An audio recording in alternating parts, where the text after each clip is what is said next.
that we are moving to the end of this really intensive week, and this is the final session.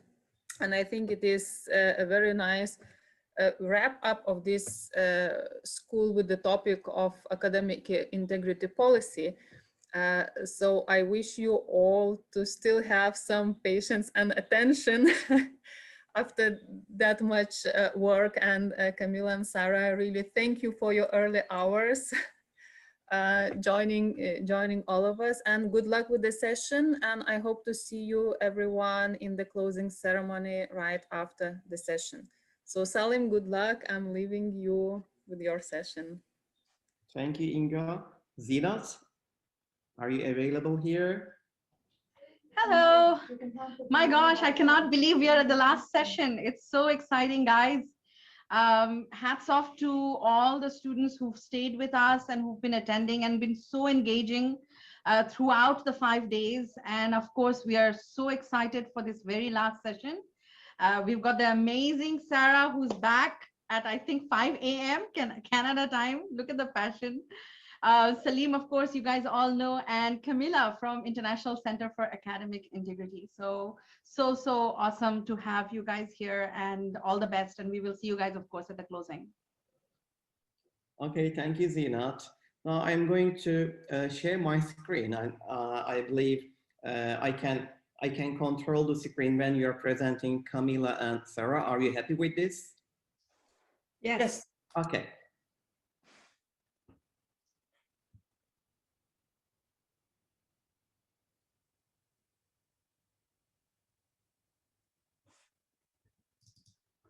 Okay, in this session, we will be talking about academic integrity policies.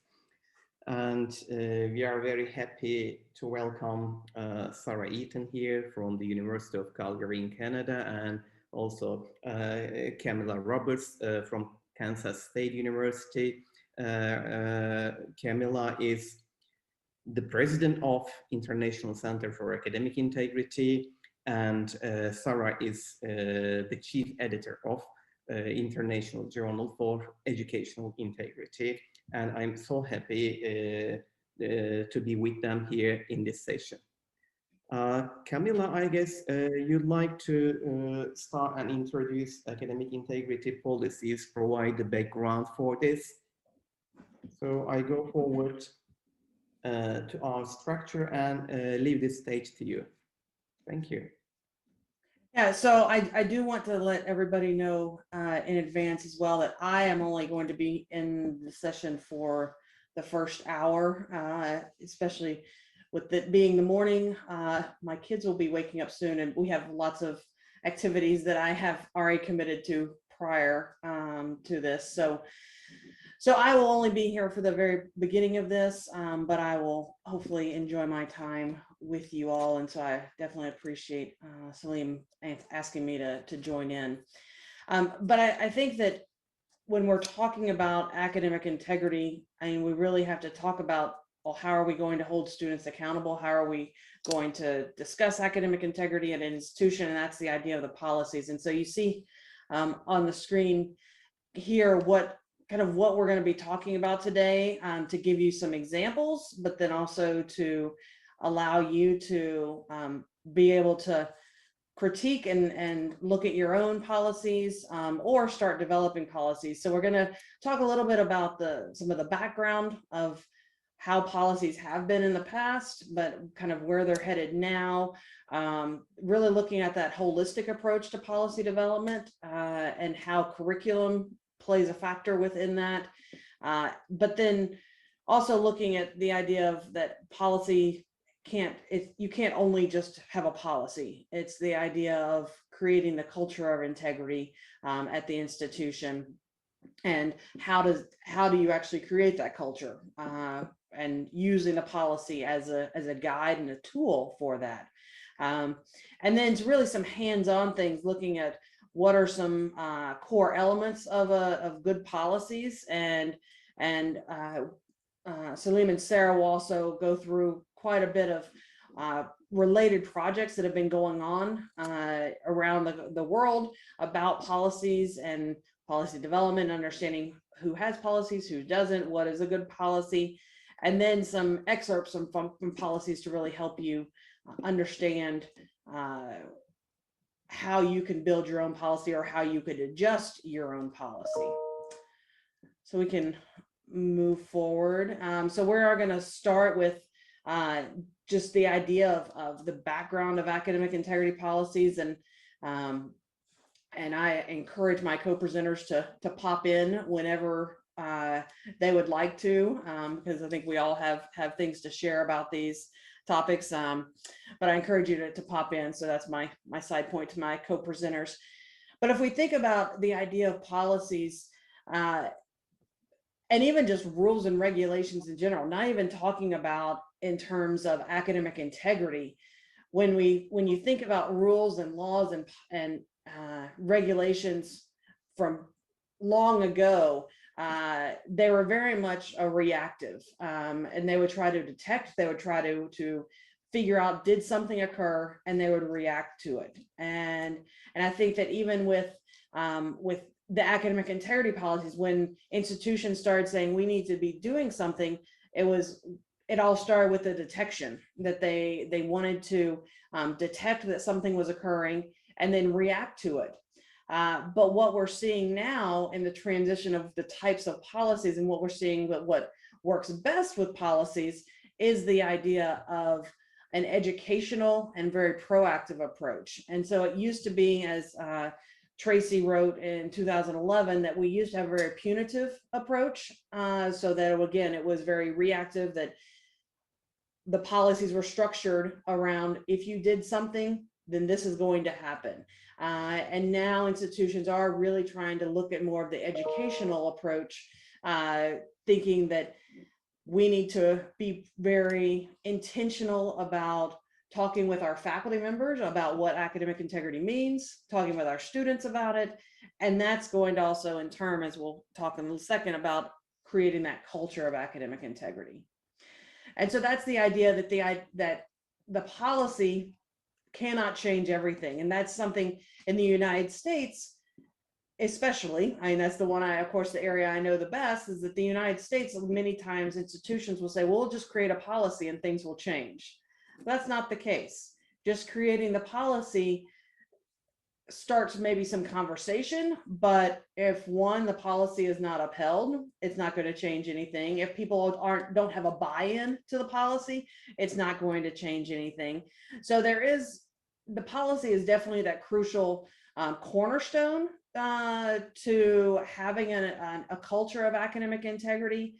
But I think it's very important to realize, and this is something you can be thinking about as throughout this session, but especially toward the end of the session, when you look at some sample policies, is who are the stakeholders involved in your at your institution, or who you're working with, because every one of your stakeholders has to have some sort of buy-in to that policy if you want that policy to become the idea of the culture of integrity.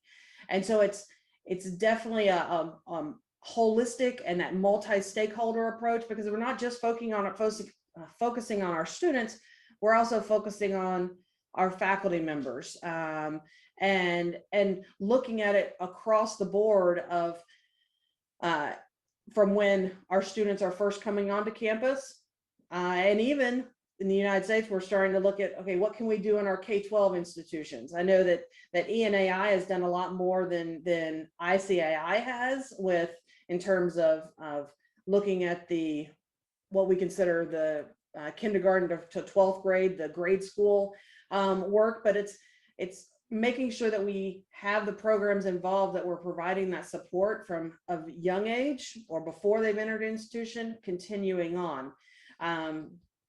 Some of the information or some of the work that I've done and just research is looking at the idea that students are still developing. And if you think about the student development aspect, that our students come in traditionally as a freshman, they're not the same person. They're still developing who they are as a person throughout their senior year. And so when we're looking at it, when we're thinking about a holistic approach, we might have to change how we interact with our students from when they're a freshman to a senior. So when we're thinking about developing our policy, looking at how do we interact with the students by teaching them just some of the basics when they're first entering and teaching them the understanding of it. But then those reviews and more, very similar to what we do with our students in our assessments. You don't teach or you don't assess a first-year student the same way you would a PhD student. You have different ways of assessing, just like you would have different ways of teaching them the policy. But it's also very important that you talk to your faculty, your administrators, the people who, those academics, teaching them about the policy and how to use that policy. And so it's very important to be able to know these tools. And so we're going to be giving you a lot. And Sarah, I see, is putting a lot of things in the chat, that there is a lot of information out there about policy development. And so you don't have to recreate the wheel, to say a little term that we use in the US, that you, of course, you can cite where you're getting information from, but you don't have to necessarily start from scratch. You can continue and build upon the tools that are already there. Camilla, Sarah, if you have more stuff, yeah, go ahead and add on more stuff. may I jump in, please, if you don't mind? This is very important. We don't need to reinvent the wheel. I mean, I'm an academic working at the Department of English Language Teaching, and I have been involved in plagiarism research for the last 8 years. And I devoted my last years to this research, to this field.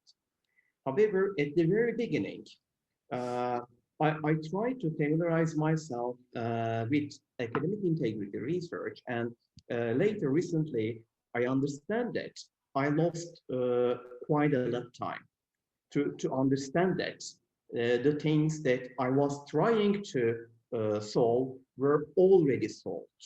So such programs are quite important in order to familiarize young researchers what is already available, so that we can contribute to available literatures and we can have better progress. Now, for example, when I encourage my PhD students to think about possible topics, at the very first step, they may come up with ideas that were already solved. So we need to come together as a society and understand what is available and what we need to develop at a further level. So this is quite important. And in terms of, as you already highlighted here, education.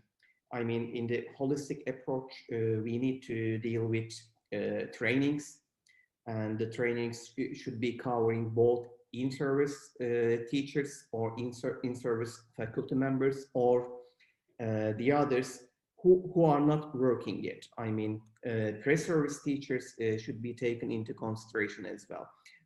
As I'm involved in Faculty of Education, I believe we need to, in our program, we need to cover these aspects in the curriculum, and we need to make future generation teachers aware of academic integrity, because K-12 is very important. Otherwise, when we simply focus on policies, probably they wouldn't work without instituting a culture of academic integrity. So policy, indeed, policy is a piece of paper. The important aspect is turning it into academic integrity, institutional academic integrity culture. Would you like to add, Sarah, please?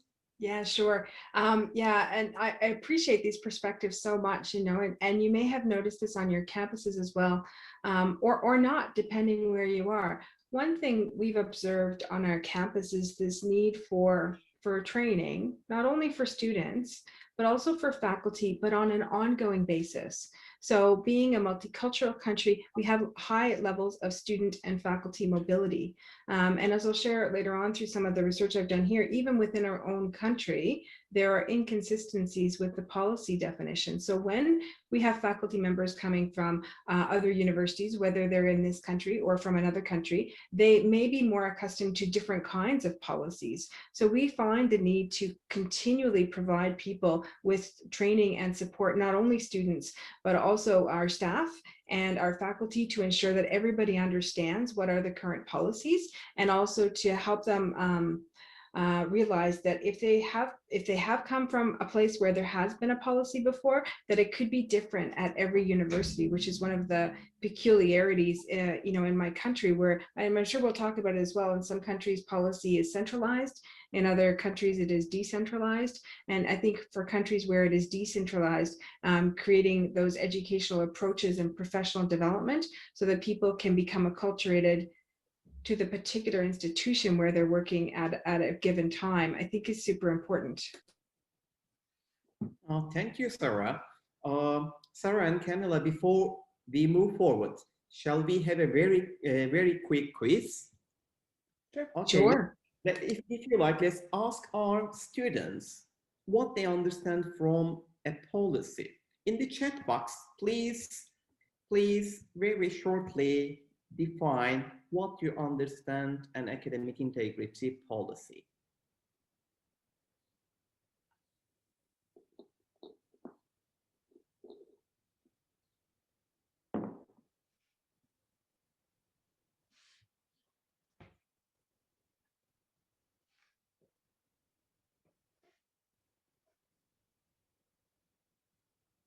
I'd also be interested to know, Salim, if it's okay, do you know if there's an academic integrity policy at your university or in your country? In some places, we take it for granted that every school has these, but I know it's not the case. Yeah, sure. It will be great.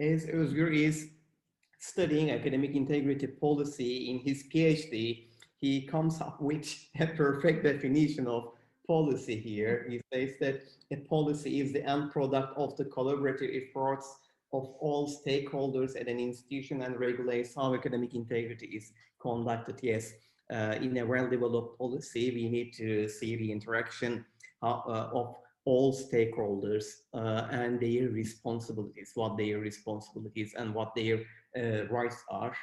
And here we see outlines, expectations, different types of breaches, corresponding sanctions, establishing standards for an institution in terms of integrity, clearly defining what is accepted and what is not, guidelines based on academic integrity values that the university community should uphold, communicate expectations of academic integrity, establishes institutions standard procedures regarding all aspects of academic integrity matters, clearly defining academic integrity expectations, how these expectations be upheld, clear consequences and violations. Those documents, guidelines that helps university and other educational institutions working uniformity and proficiency, develop academic cultural and proactive approach. Okay, so far we have seen quite important qualifications of policies. Okay, let's continue with the rest of the question that Sarah directed. What about your own institution, your own country? Are there any national level policies, or are there any institutional level academic integrity policies available to your knowledge? And I'll add, as I'm looking through some of the answers that you just read and that are in the chat, that it is very important that these policies, they are, and well, I think one person said that you can use and not recreate the wheel, but it really still has to be tailored to the culture of your institution and who your students are that you're working with. And so you can't just take one thing and copy it on. There might be some similarities. And I think that one of the things that we've recognized within our policies is that it is very tough to say everything that is academically dishonest because students are pretty amazing. They're able to come up with things that, I mean, think about 10 years ago, if we'd done a policy, all this stuff on online and using some of the what we might call cheating websites, they weren't even around. So that's the connection between the idea of the policy and the culture of integrity, but it's the idea of examining some of the behaviors, but not necessarily listing out everything that is either right or wrong.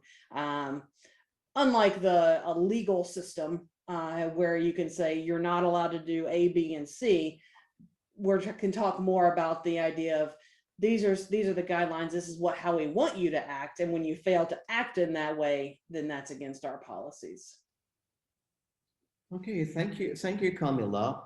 I guess it was Özgür who commented this. It's quite important to draft the policy by considering the needs analysis of institutions, because institutions, depending on the culture, depending on the geography or the field they are expertised in, so they might have different needs, and their policies should reflect these different needs. However, we should have some common values for any institution globally all over the world. And International Center for Academic Integrity has already identified 6 fundamental values of academic integrity that we all are familiar with.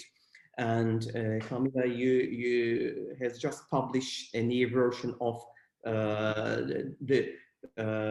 these 6 values. Would you like to comment with any improvement, if there are any, with these values, please? Yes, and I'm posting accidentally, there we go. So I posted it to everybody, a link to those, to the fundamental values. And I think that the fundamental values are a very important part that is not just ICI, but it really is looking at the idea of what does academic integrity mean. And so for those of you who might not be aware, the six values are honesty, trust, fairness, respect, responsibility, and courage. And we started off actually with the first 5 values of honesty, trust, fairness, respect, and responsibility. And during the second edition, that was probably about 10 years ago, came out a little bit less, 7 years ago or so, that the 6th value of courage was added, because what we've figured out and determined is that if you want to have and be able to live the values of honesty and trust, fairness, respect, and responsibility, you had to have courage. And some of the things that in the link that I shared, you can download the PDF of the fundamental values. And this newest edition, we've really tried to give you examples of what do these values look like when an institution has them, when a professor or a faculty member or an administrator has them, and what does it look like when a student has them. So it breaks it down by category. So then those are conversations you can have with as you're developing the policy, because if your policy is developed around having these core values, then you know that it's on the right track. And so I encourage you to use these fundamental values in your discussion. I know that's what I do a lot with my students, and not even when I'm talking about academic integrity, but even just talking about some of their decision making and how they are living their life, about, well, what are the values that you want to be known for? What's the type of person that you want to be? I mean, we all know that this goes beyond just their academic work. And so I encourage you to take a look at those fundamental values. Thank you, Kamala. It's really an essential source for any of us dealing with academic integrity research. And we have established a Center for Academic Integrity at our own institution. And recently, we have created our logo. When we were creating the logo, indeed, we benefited from the 6 fundamental values that you provided. We have 4 columns there representing universality universities. And we have stairs there and we have a roof. The stairs, indeed, we accentuated the stairs that we have in the logo with courage. So if you have the courage, our participants are already familiar with the work of Emilia from Romania. So you can understand what I mean by courage. So courage is the first step.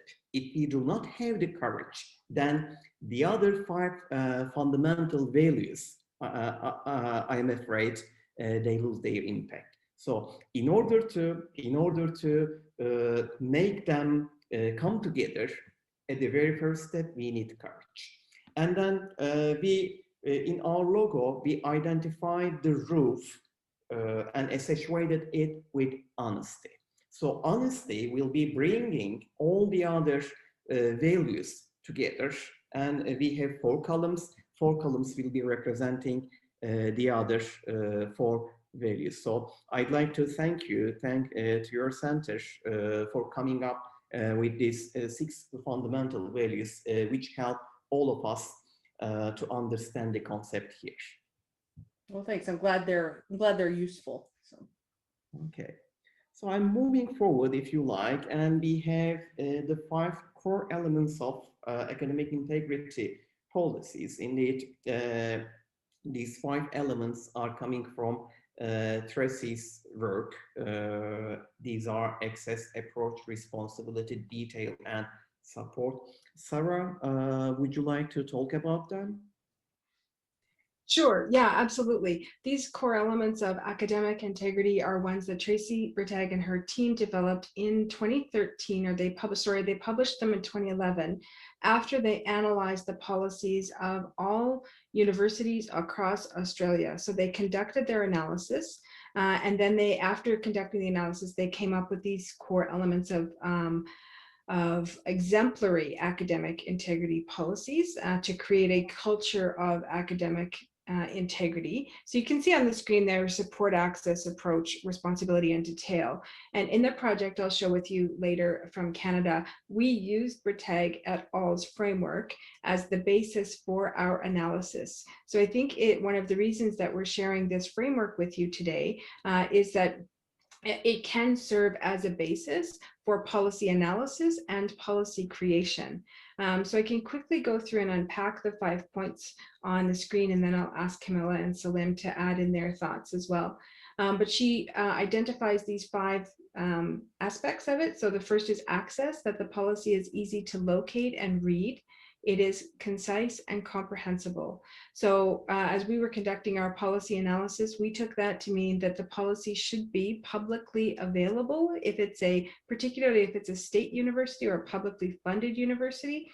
In some countries, we know that policies are not available to the students, or they're held very tightly only by a group of administrators, or in the case of some publicly funded universities or state funded universities, sometimes the policies are hidden and they're not publicly available, but you have to log in to a portal that's just for students. So some universities have it that there's a system you have to log into, for example, to see your courses or see your transcript. My university is called My UFC. The policy should not be hidden behind those portals, but should be available not only for current students, but also for other stakeholders such as alumni, parents, professors, etc. And then the approach, that there was a statement of purpose with an educative approach, focus upfront and then throughout the policy. So they're advocating here for an approach that is not only punitive, but is also educational. You may find varying levels of that in different policies. Some policies may maintain very traditional approaches. They're quite punitive. and focused only on punishing misconduct after it has happened, rather than preventing it or taking a promotional approach that advocates for academic integrity. And then the responsibility. This was a very useful one for us when we were conducting our policy analysis and also developing our policy at my university. Responsibility and the policy details responsibilities for all stakeholders, including students, teachers, professional staff, and senior managers. So many policies focus almost exclusively on student conduct and don't articulate any responsibility for professors or administrators, putting all of the responsibility onto students. So this links back to the notion of a holistic policy in which different stakeholders have different responsibilities. So for example, that teachers or professors would be expected to report misconduct. That's not an expectation in all schools, and that there would be an expectation to address misconduct using fair process and due process, a process that students can understand, for example. So this one really resonated with us as we were doing our policy work, because it really challenged the notion that responsibility is only a student conduct issue. And then detail. So this is exactly what Camilla was talking about before, that the policy provides extensive but not excessive detail and description of breaches, outcomes, and processes. So some examples, we know that it cannot be exhaustive, but that there are some concrete things that people can sort of hang on to, and that it's not too vague or too high level, but to be able to strike a balance. And I think that's a difficult thing to do in some policies. And exactly as Camilla was saying, we cannot predict the many ways in which integrity can be breached. And certainly we saw during COVID-19 that there were new ways that our students were finding to breach academic integrity. And that if the policy strikes this balance, we will be able to address misconduct through the existing structures. And then finally, support, so that the policy points to proactive and embedded systems to enable the implementation of the policy. So it's one thing for policy to be created, and another, as so many of you have mentioned in the chat, that it can be a living document and to be implemented. And one of the things here for support, I'll give you an example from our own university. And I think I posted the link to our misconduct policy here, and I can post our procedure. So we have two official university documents. We have the policy and the procedure. The procedure outlines what happens when there's a breach of academic integrity and what the sanctions are, or we don't like to use the word punishment, but the responses to a breach of integrity. And in this case, this is where the support comes in, because we have supports through our student affairs office that one way that a breach might be addressed is that a student might be mandated to take additional education on, say, paraphrasing, plagiarism prevention, and those kinds of things. And that education is provided through our student affairs office. So that's an additional support. Another kind of support that we have is through our student health center.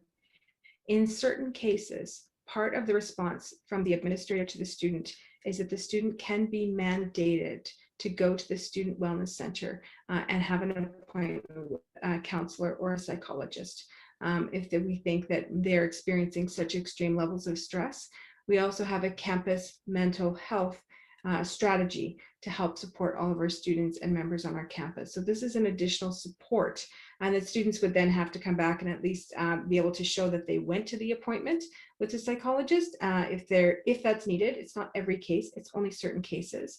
And that they don't have to share what they talked about. They just need to show that they made an appointment and they kept the appointment and attended the meeting. So in addition to the policies and having sanctions such as a reduction in the grade, that there can be additional supports we can have on our campuses to help students uphold their integrity. So I'm going to take a little pause, and then maybe I'll pass it to Camilla next for her thoughts. Yeah, thanks, Sarah.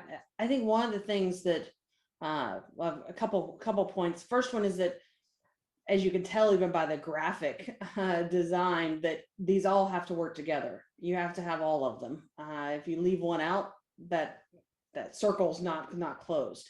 But another thing to add in, and really I echo everything that Sarah's already said, but one thing about the access is that sometimes I think, especially in academics, we get very often caught up on the words that are used. I mean, you think about if you write journal articles, you revise them, you rewrite them so many times, trying to find just the perfect word to make it sound really good.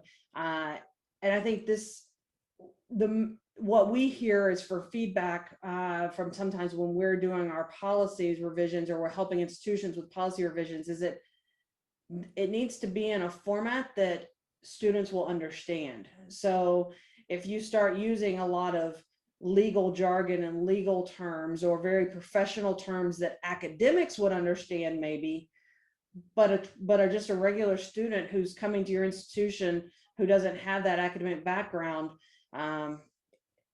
you can have a policy, but then you've got, if your policy is written in these high level terminology, then you've got to have something in place that's going to help explain it to the student. And so just having access and having it available is not enough, but they also have to have the ability to truly understand that. And I think that's something that I know I even hear from some of the students that I work with. They're like, oh, I just didn't understand what that meant.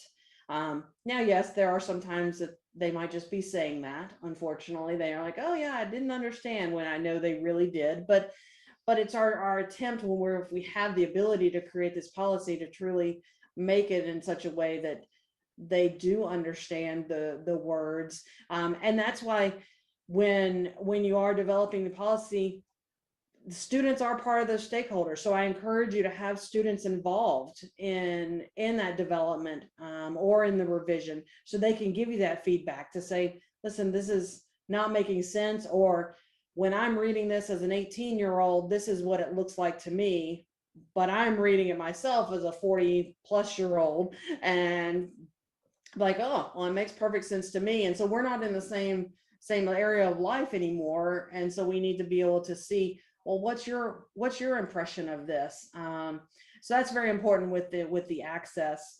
And then, yes, I would say that support function, that's just echoing again what Sarah said, that academic integrity, you can't be completely alone at your institution. You have to have the support of others. It kind of ties in with the responsibility of having responsibility of faculty members reporting things, of responsibility of students reporting.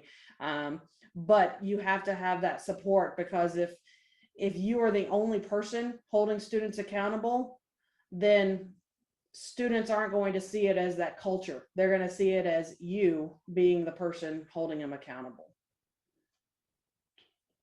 Anything else to add? Thank you, Camilla. I'd like to also contribute to responsibility from my perspective. We say that all stakeholders should be responsible for the policy development. Considering my own case, for example, I'm teaching academic writing. And more than 10 years ago, I revealed that for about 2/3 of my students were plagiarizing. 2/3. So it's a huge amount.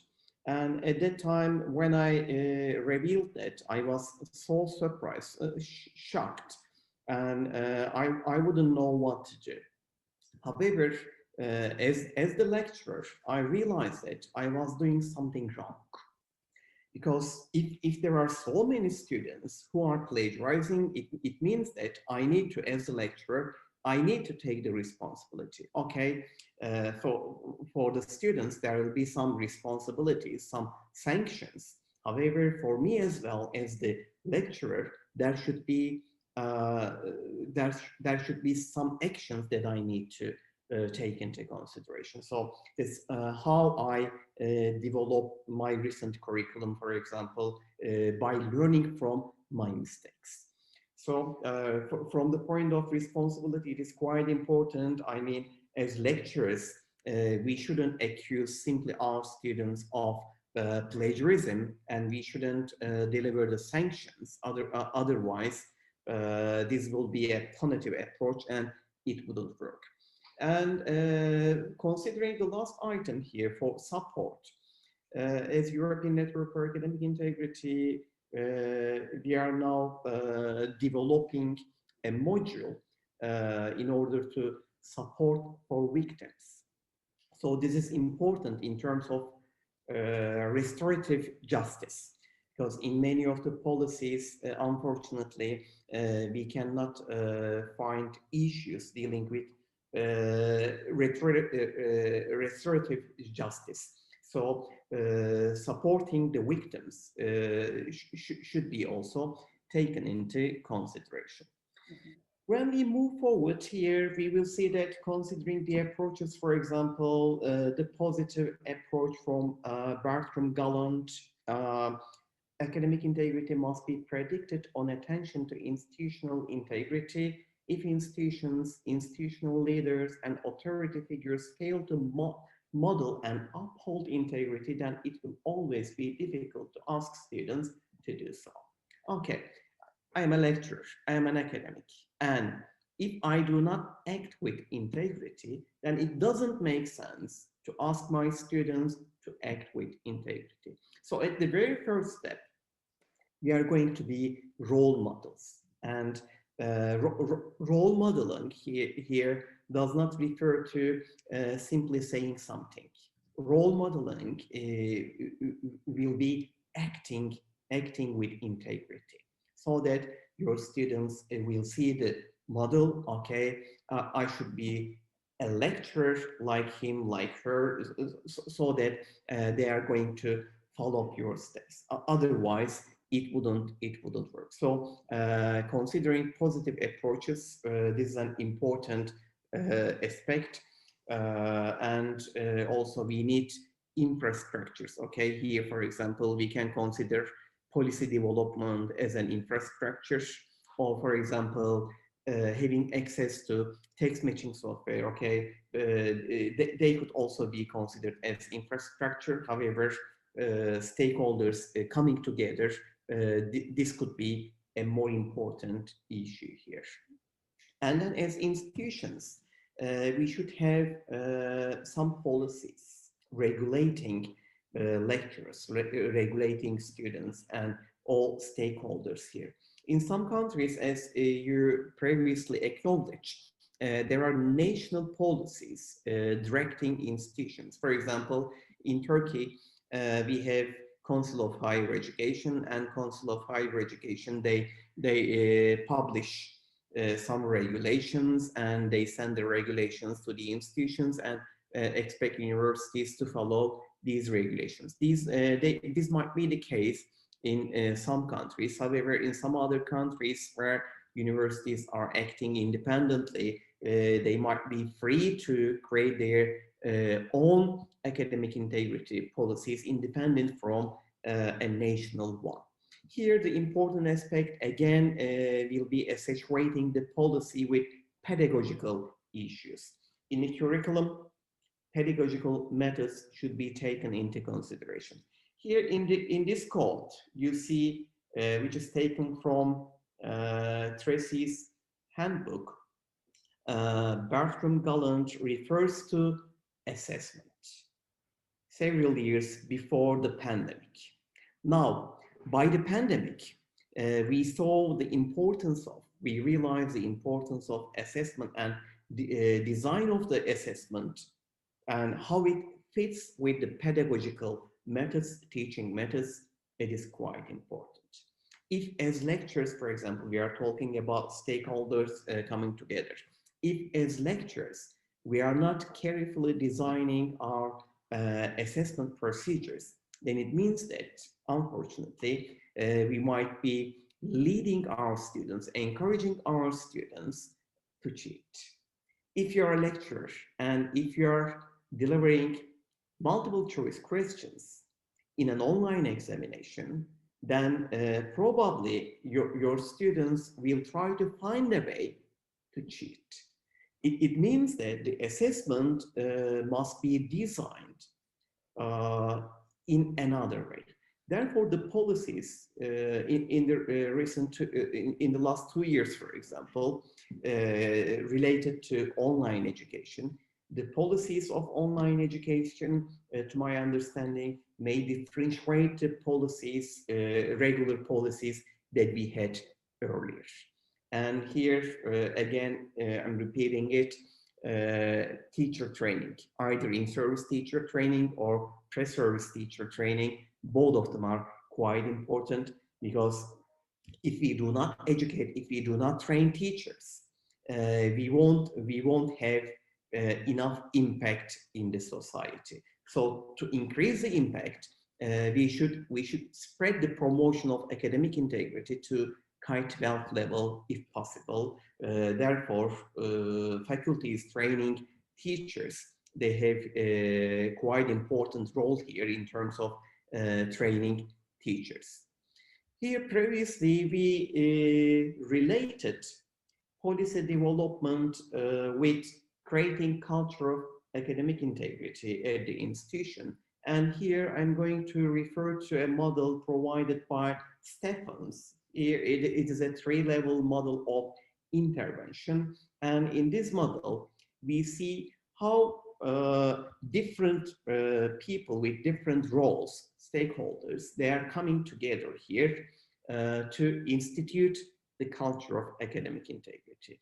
At the top, you see students, and then you see how students and teachers are coming together. And finally, at the bottom, you see a collaboration among students, teachers, administrators, and parents, especially the contribution of parents at school education at K-12 level. It is quite important. It may not be that important for higher education level. However, for school education, it seems to be quite important here. Considering the students, for example, in this model, they should be aware of the sanctions, and they should be provided guidance about the promotion of academic integrity. So there should be some activities increasing their awareness. For example, International Center for Academic Integrity, they are organizing Contract Cheating Awareness Day. It's in October. Yes. I guess in mid October. So such activities are quite important in terms of providing awareness, campus-wide awareness to any stakeholders, so that students can cooperate with their teachers, with their administrators, and also, if necessary, with their parents. And then it is a good opportunity to create a culture of academic integrity. Otherwise, if we merely focus on sanctions, then it wouldn't work, because all the time students will try to find a way of bypassing the sanctions, bypassing the policy. So the policy should have an educative, a pedagogical purpose there. Okay, then. So far, we said that policies should reflect the 5 core elements that we already discussed. However, if you check the policies available globally, you will realize that many of them, unfortunately, do not uphold these 5 critical elements. Then, if you'd like to develop a policy for your institution or for your course, then where to find good practice samples? Okay, at this point, Sarah or Camilla, would you like to continue? I want to add one thing just before, especially before I have to take off. And it goes back to your looking at the policies and kind of what you were just talking about, that the idea that as a faculty member, as an instructor, you have to uphold and do your best. That it's when we talk to our kids and we say, no, you shouldn't do that, but they're like, well, you do that. And it's this idea that you have to be that good role model. And I don't know how widespread this latest news article was. I'll try to put a link in the chat, but just recently in the past month and a half, a president of the University of South Carolina was caught plagiarizing commencement address and at the graduation. So he was standing in front of all of the graduates saying how great it was that they were finishing at his institution. Yet he didn't write that article, or he didn't write that address, and so he has now since resigned. But it makes me think that how can we have those students at the University of South Carolina? How can we say you have to make sure you do your own work when the leader of their institution stood up in front of them and did not do his own work, did not even say where he got this from? And so I think that's the key aspect, one of the key aspects of making sure that we as administrators and faculty, that we are truly being that role model for our students, because they are looking to us. And when they don't necessarily understand the policy and the words, they understand actions. And so if they see you acting in such a way, they're going to replicate that. And so we need to make sure that we're doing that good action, and what we're doing is following along in that policy. So I just wanted to add that, and so I'll be around for just a little bit longer, but just wanted to say thanks again if I don't get a chance. Okay, thank you, Camilla, for pointing out this important issue. Indeed, it's not a case only related to South Carolina, but we can see that all over the world, in any country, this might happen.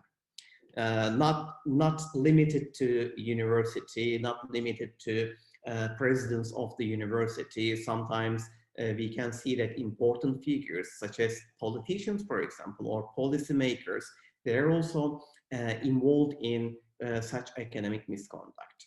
This may happen in any country. So the issue and the important point after revealing academic misconduct, to my understanding, is how you react as the country, as students, or the other people in the society.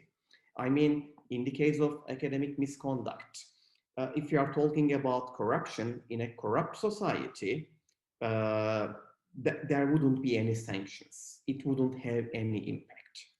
However, if in the society, culture of academic integrity, culture of integrity has developed, then there will be some resistance from the society, and unavoidably there will be some action. So this will make the difference. I mean, there will be misconducts in any country or at any institution. However, the actions, the reactions will differentiate. So this is the important point, and this shows the importance of instituting academic integrity culture, either at institutions or at societies.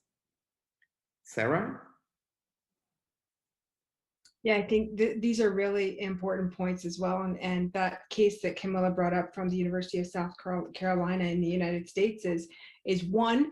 We've had similar cases in Canada. I can expect if we dug into the news stories from our respective countries, we could find similar things. And I think one of the things that was that showed the integrity of that particular school was that he stepped down. The administrator who plagiarized stepped down from his post pretty quickly, and is being replaced. But I agree with you, Salim, that in in places where there might be more corruption, then those administrators would be allowed to keep their jobs and things would continue. So I agree with you that the reaction to these things, and when the news outlets are permitted to make it a news story, then that's also a sign that that the public cares about this. And I see that you're just moving into the slide around TEXA from Australia with the Tertiary Education Quality Standards Agency there. And certainly in Australia, it was the media that raised the alarm about contract cheating with their My Master scandal. I think it was 2012, someone correct me if I'm wrong. But as a result, their National Quality Assurance Agency became more involved with academic integrity and contract cheating. And it's interesting for me as someone who comes from a country where quality assurance is not managed at a national level, it's managed at a provincial or regional level, to see the impact that agencies such as the Australian TEXA can have when there's a national body that can work to uphold academic integrity, in this case, through quality assurance. And quality assurance is often related to educational policy at a national level. So we see the links, and then through things like the good practice note, how the policy can be implemented at the ground up from people at different institutions. So the connections between things like quality assurance and policy, and also public pressure, the media when there's violations of integrity, we can see that these are things that matter beyond student conduct, and they matter in different ways to different stakeholders. Thank you, Sarah.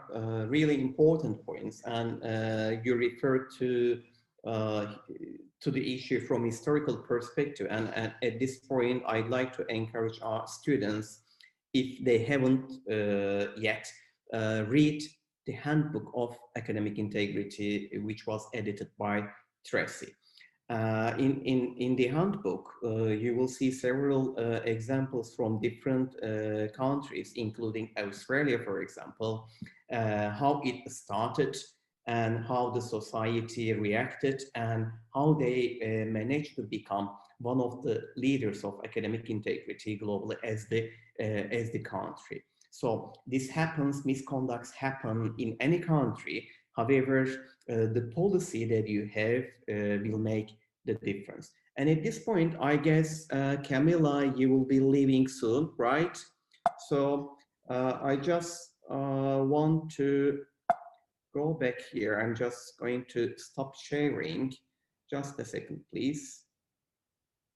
And before you leave, I'd like to show a slide, because I believe you'd like to have a few words on this slide.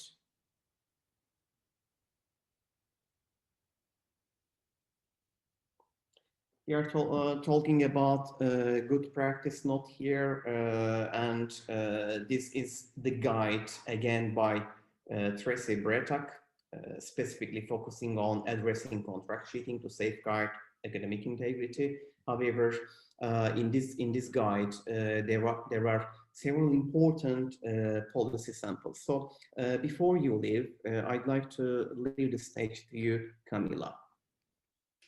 Yeah, I think that one of the things that has definitely come up in the past couple of years is the idea of contract cheating, and it's been enhanced, especially during the pandemic, that students are just turning online. And so I think a lot of us are having to right now look at our policies and figure out, how is contract cheating, is it covered in our policies? Is it not? One of the things that ICAI has done, and before I leave, I'll put it in the chat. The International Day Against Contract Cheating, so last October, we released a statement against contract cheating. And one of the things that we looked there, and that I think is helpful in developing policy to a certain regard, is looking at the behaviors, and looking at the behaviors that we see our students doing in terms of contract cheating, but also looking at the behaviors of mainly websites. What are these companies allowing our students to do? And so I think that looking at the behaviors allows us to, again, not exactly say you can't do A, B, and C, but these are the behaviors that we don't want you to do, wherever it might be. Because in terms of developing policy, and we've talked about this a lot already today, the idea that you can't explain and write out every single thing they cannot do, or every single website they cannot go to, because a new website's always going to come about. But when you talk about it in terms of behaviors, of that, we don't want you to be copying and pasting the answers for your physics homework, or that you can go to a university sponsored tutor, but you can't go to another person. And so we talk about in that, then it doesn't matter. We don't have to list out every single good or bad website. And so I would really encourage you to take a look at a lot of the information that Tracy has written about contract cheating, because it's something new. Relatively, it's really being seen much more in the past year, 2 years, across the globe. I think Australia was really the leader in it, in bringing it to the forefront. And so I think that it is very important that it is a part of our policies in some way or another. And I think that, again, looking at the behaviors could be very beneficial when developing that policy. And so I'll find that document and put it in the chat. Thank you, Camila. Sarah, shall we go back to the content of the book, or at this point, would you like to have a short break? What is your preference? Sure. Why don't we take maybe even just 5 minutes to let Camilla transition away, and then we'll come back to the slides. Okay, that's fine. So we will have 5-minute break. Okay. And thank you, Camilla. It's been a pleasure. Thanks. Okay. It was good to see you once again. Thank you, Camila. Bye. Bye. We'll be back in 5 minutes.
Salim, I just put a shameless self-promotion in the chat because next week, of course, we have the Canadian Symposium. So to invite all the students and let everybody know they're invited. If they haven't had enough of academic integrity this week, there's more next week. Okay, so this is great. Indeed, I was thinking about something similar at the end of today's session. So very good reminder. There will be a symposium on academic integrity in Canada next week. Unfortunately, you are too late to submit a proposal. However, I guess they are still welcoming audience. So you can visit their web pages. And reminder, it is free.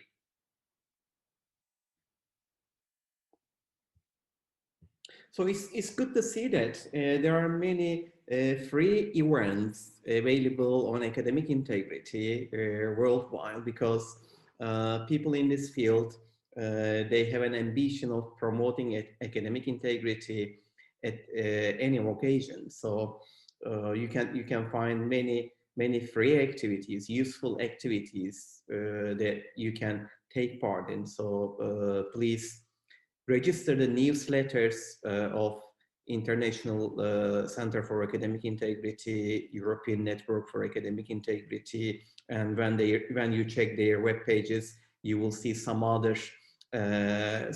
associations dealing with academic integrity. So it's a very good opportunity for you to register their newsletters and then follow what's happening all around the world. Shall we start, Sarah? Yes, let's go ahead. Okay, so here, before she left, Camilla encouraged this publication by Tracy. And what you will find here, indeed, you will find some policy samples. The book is specifically dealing with contract cheating. And you will not only find policy samples, but also good models. So good pedagogical models, techniques that you can follow in your classes, or you can encourage the others to do the same. So there are case studies, good practice samples, and also policy samples covered in this book. Again, you already shared the link, Sarah. Again, this is a free publication by Australian government. Now, we are going to provide some policy samples. However, before we do this, before we go into the details of policies, we'd like to familiarize you with some projects that are currently running, or which were run in the past, so that you can understand how different researchers collaborated and what they try to address in their projects. I'd like to start with the European Network for Academic Integrity project. Indeed, the project ran for 3 years. The idea for the project happened in a conference in Brno in 2015. And later, as 12 organizations from Europe, we came together and established European Network for Academic Integrity by the help of the project, Erasmus Plus project that we received, so that our aim was providing some basis, a platform for the researchers, for the students, for anyone involved in academic integrity to come together. I'm going to move forward to the second project. This is academic integrity project specifically in 5 countries. The project was coordinated by Irene Glendening, you already met, and also Tomasz Foltenek. So they coordinated the project, and there were 5 countries, as I said. The project lasted 2 years ago.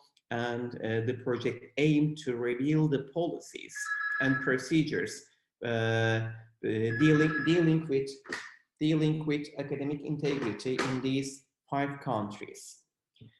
And you can find the results. If you click the link, you can find you can read the results of the project there.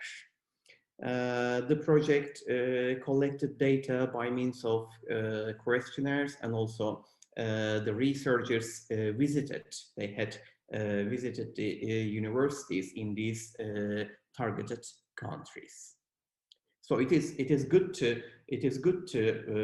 learn. It is good to read about the policies that are available policies in these countries. When we move forward, you see another project, which was an earlier project, again by Irene Glendening. And again, the policy, the SPIE policy, the project aimed focusing on policies at higher education, again, dealing with the universities, dealing with the countries in Europe. And you see another one here, contract cheating project in Canada. Now I'd like to leave the word to Sarah, because it's her project. Yes, Sarah, please. Yeah, thanks for the opportunity to share. And I know some of you have heard this before, because Salim had kindly invited me to share during the course he taught in December. So some of you have heard a little bit about this project, but we've updated it since I joined you in December. So this is a national policy analysis to examine the academic integrity policies of Canadian publicly funded universities and colleges across the country, with a focus on contract cheating. So this was one thing that made our policy analysis different from previous ones that had been done. In fact, there had been some graduate students and so forth that had worked on academic integrity policy analysis in Canada, but this was the first one that looked at it through contract cheating specifically. So I've given you the link. So this is to the Open Science Framework, which is kind of like a website for researchers, and you can see how we divided up the project.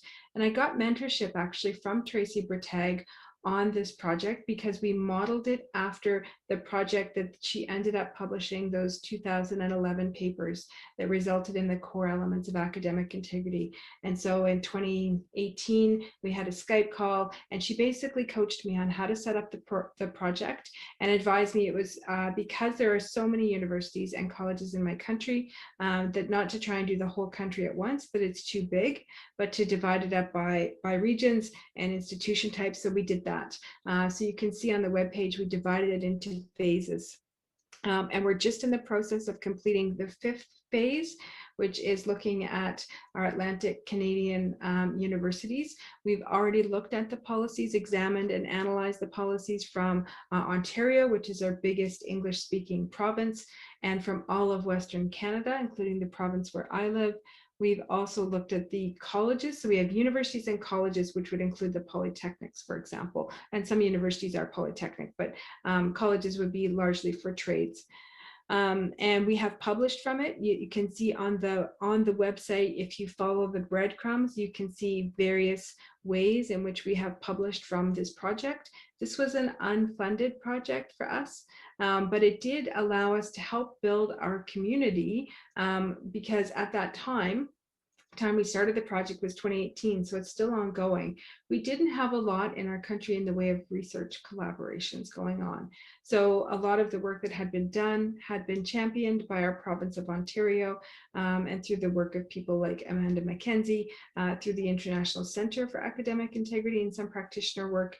But we didn't have a lot of people collaborating like the way ENAI does, just almost and so naturally. We were very new to that, and we're continuing to build. And so this was an easy way for us to do some research without too much funding. And we've used the same tools now for each phase of the project. And I think by next year, we should have pretty much all of it completed, and then we'll be able to show what we've got. In fact, we'll present the results from all 5 phases next week at the Canadian Symposium. So one of my later meetings today is to meet with the different teams so they can share their results. But it's been a very interesting project to look at. So looking forward to attending your session next week during the Canadian Symposium, Sarah. We will be able to learn your preliminary findings. Thank you. And I'd like to remind you another project which was announced only 3 days ago. It's a partnership on university plagiarism prevention. And the project will last for 7 years, starting from this year, which is funded by Social Science and Humanities Research Council, again in Canada. If I am not mistaken, there are 8 countries. There are 8 countries taking part in this research, and the aim of the project is developing international strategy for the plagiarism of for the prevention of plagiarism. For this purpose, digital scrapbooking strategies will be taught to students and also to the lecturers, and the project aims to investigate the impact of these strategies in the prevention of plagiarism. Hopefully, from pedagogical perspective, such a big project will contribute to our understanding of methods or approaches for the prevention. Okay, here you see a question. Why do we need discipline-specific education about academic integrity? Okay, we are talking about pedagogical purposes here and pedagogy, and we say that we need discipline-specific education. We need needs analysis. What might be the reason? Could you please type in the chat? Why do you think we need discipline-specific education? Why not a common educational curriculum, for example, which fits for all?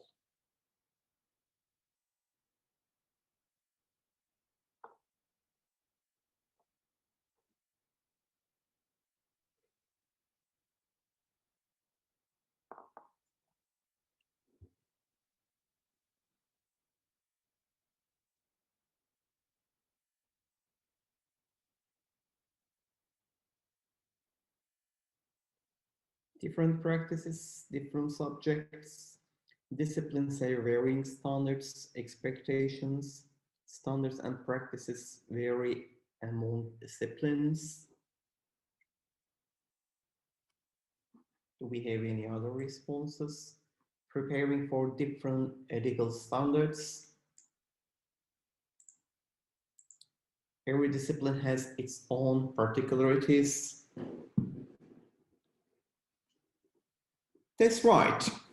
Indeed, I already talked about European Network for Academic Integrity, and that was one of the reasons why we decided to establish the network. Because in the network, we are academics coming from geographically from different countries, and also academics from different fields. Then, when we came together at academic integrity conferences, we realized that our perceptions of some terminologies differentiate from each other because of the differences in our specifications. Therefore, we thought that it is a good idea to identify, to address these differences, and then focus on some common terminologies. Here, for example, you have already seen this definition, I know, from the other in the other courses. The definition is by Teddy Fishman, the definition of plagiarism. And if we ask different people from different fields, their perception of plagiarism may differentiate from each other. Now, I'd like to show you a few figures that I found. What are they? The first one is coming from a movie, one of my favorite movies. It is Flash of Genius. If you have seen the movie, you will remember that there is an inventor here, and some other people are plagiarizing his invention. So we are talking about a technological development and some other people stealing his ideas here, considering technological development. You see, literary plagiarism, 12 literary plagiarism scandals ranked, plagiarism in media, 35 artists whose hits were accused of ripping off other songs. As you see, the issues that are addressed here in these examples might be different from our perception of plagiarism. However, plagiarism is not only limited to academic work. So plagiarism may happen anywhere. And when we are talking about the definition, we need to take these issues into consideration. Therefore, across different disciplines, we need to have a common understanding. Here, for example, you see the preface of our glossary that we prepared for ENAI project. And here we are trying to explain why we need this common understanding. If you are using terminologies differently in different fields, then this might be problematic when we talk about, because terminologies should remain the same. The meaning of the terms should not change from any field to the other field. So that's why we are using terminologies. And if you're not familiar with this glossary, I recommend you to visit the webpage of European Network for Academic Integrity, and this is freely available there. The glossary is available. In addition to definitions, we also provided guidelines. In the guidelines, you will see some further explanation of the terminologies, how they could be used in practice. So the guidelines will also help you. The glossary is available in I guess 10 different languages, translated into 10 different languages. However, the guidelines, it is available only in English, as far as I remember. Okay, let's move forward. We need common terms to be used in different fields. That's our concluding remark. Now we are going to move to our practices. Now we will have some policies, excerpts from the policies, and we will try to check them together and try to understand the strengths and or if there are any, the weaknesses of the excerpts that we are presenting here. Sarah? Sure, thanks for that. So I pulled one example from Canada. I showed you the one earlier from my own university, but for the purposes of our exercise today, I wanted to share one from a different university because I think it's one that we had identified in our analysis of Canadian universities that we found to be exemplary with regards to contract cheating, or as exemplary as many of our projects get. And it also took a different approach. So Salim had talked earlier about restorative justice, and this is one policy that actually implements a restorative justice approach. So I put the link in the website there. So I would encourage you to go to the website. This is MacEwan University, located in Edmonton, Alberta, which is about a 3-hour drive north of where I live. And if some of you are familiar with the work of Paul Sobchak, Paul is the Canadian champion on using restorative justice and restorative practices to address academic integrity. And you can actually see his influence in the policy for the university. So I wanted to give you a few moments to explore the website and to go through the different tabs that are on there. There is a procedure for faculty and there is a procedure for students. You can see those two stakeholder groups there, and give you a moment to offer your reflections in the chat about what are you observing about this policy, or what strikes you as interesting or unique. And maybe why do you think we identified it as one of the ones as an exemplar when it comes to contract cheating in Canada?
Okay, I see here. Yeah, Oscar's pointed out it's a pure reactive policy.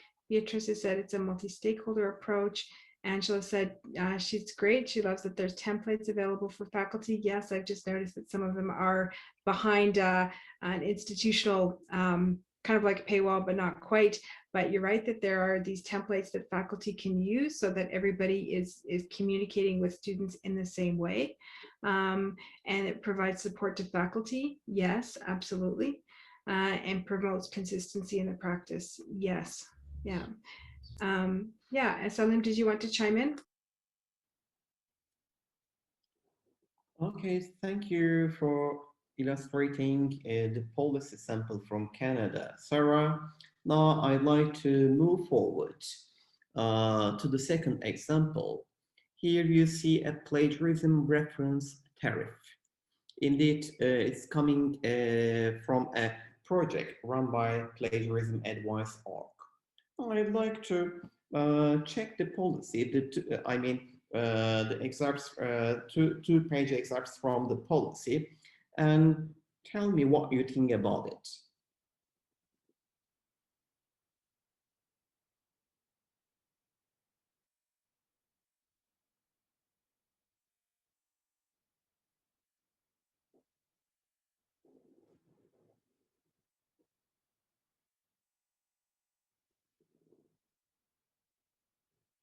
If you like, please write in chat.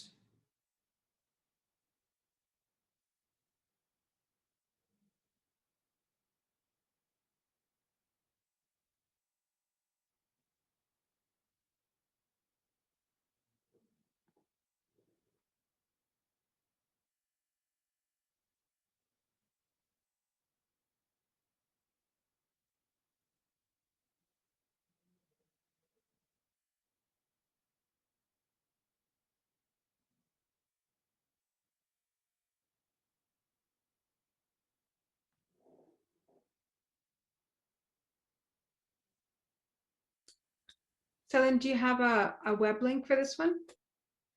Oh, indeed. Let me check, please. Maybe I can check it here. Just a second.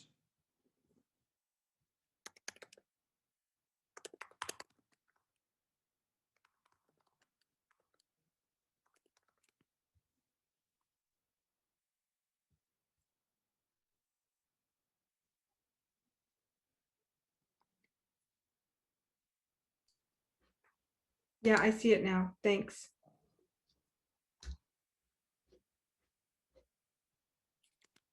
Okay, I sent it. Oh, so you already done. Okay. Yeah, I looked for plagiarismadvice.org and it seems the parent website is no longer functioning, but this one is still available. So this is helpful.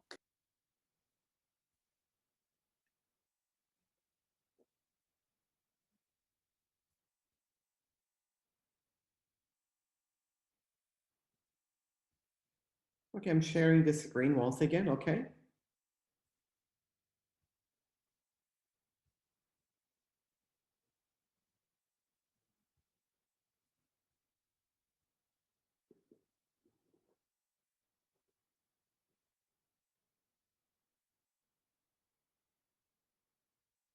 I completely agree with you, Akbar. He says, I see that it's like an assessment for driving license. The points are reduced if there is a violation. Yes, that's the issue here. If there is a misconduct, then you're losing some points. It's quite similar to driving license, the procedure for driving license. And here, with the help of such tariff, they are trying to keep the records at institutional level. Sarah, what do you think about keeping the records of academic misconduct? This is interesting because we do this at our university. I think it's fairly common for Canadian universities to do this. We keep the records, but we don't We don't make them available to anybody else. So it's done through the registrar's office.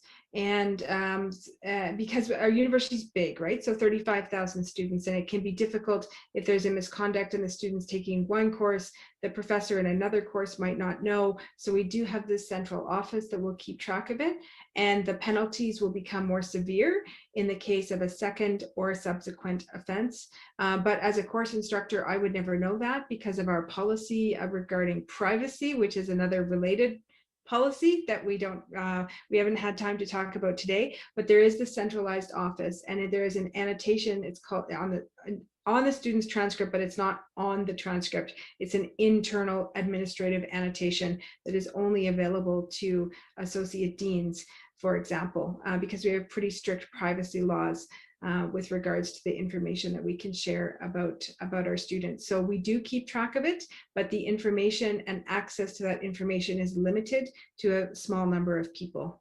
It would be interesting for me to know from everyone's here, do you know if your universities keep track of these policy violations and in a centralized way like we do?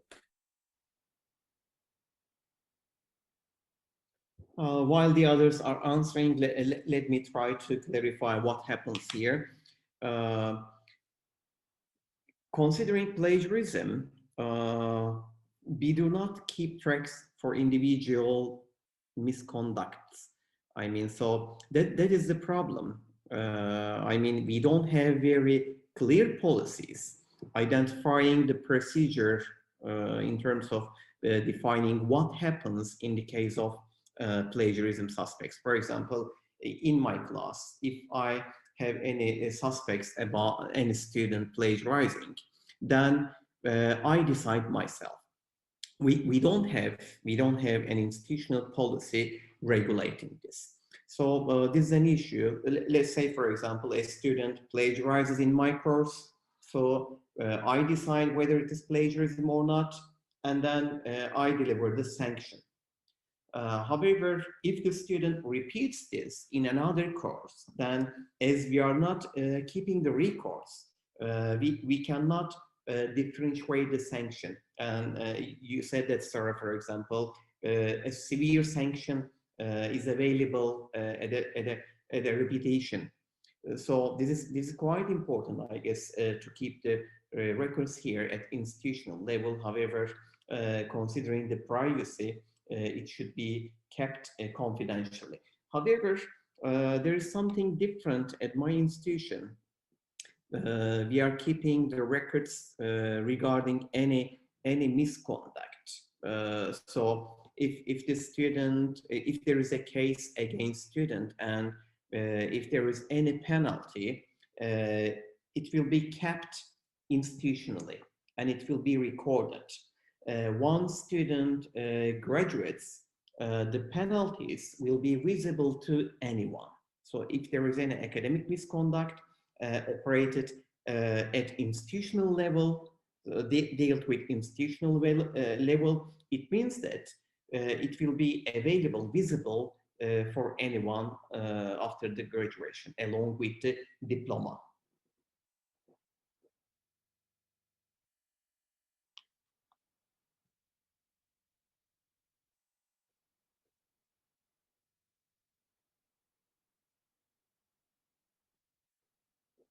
So Sarah, some people say they are keeping records. Yeah, this is interesting. I'm looking at Amy's comment here about the centralized record keeping for academic integrity breaches, but only those deemed level 2 or level 3 in a 3-level structure. So Amy, I'm wondering if this means that the higher the number, the more severe the misconduct. Is that correct?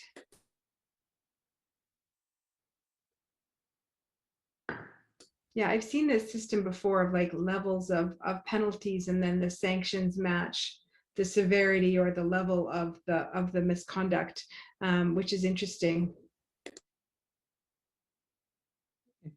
At this point, Özgür, Sarah, may I invite Özgür to briefly talk about his thesis, because in his thesis as well, he's dealing with a 3-level structure. Özgür, do you hear me? Yes, hocam, sure. In most of the policies I inspected, yes, there's this level-based sanctions. And I remember in one school, there were 5 levels. But in most of them, there are 3 levels sanction. There are 3 levels sanctions. Mostly level 1 is the least severe, and level 3 is the most severe sanctions.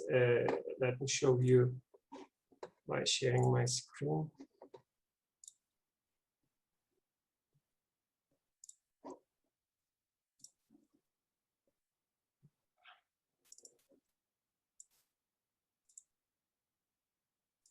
This is the tool we have developed for policy development in K-12 school.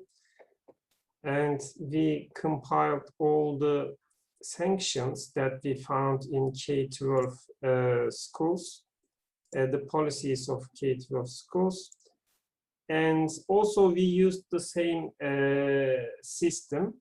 There are sanctions here that the schools will impose on the academic integrity violations, and they decide on the level of the sanction based on the severity of the sanction. And this makes it more clear, I think. So the schools can easily decide which level sanction they will impose on the academic integrity violation. And most of the policies, K-12 policies, use this level-based system.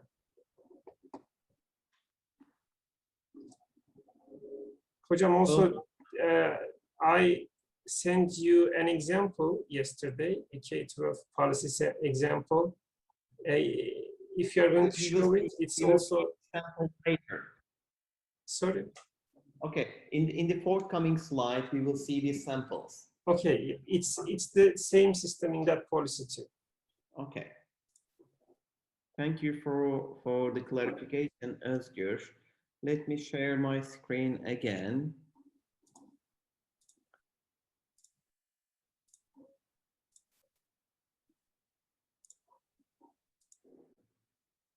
Sarah, shall we move forward to this example, or would you? Yes, yeah, yes, please.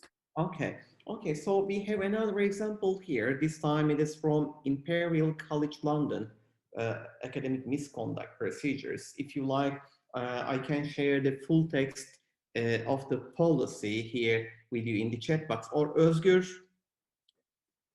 you can send the full text by using the chat box, so that all of you can have access to the full text.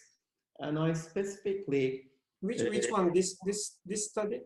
yeah, this Imperial College London. Yes, Sarah already sent. I put it in the chat. Okay, okay, that's great, great. So I specifically took this table from the end of the policy document. This is a very well-designed policy, as you will realize.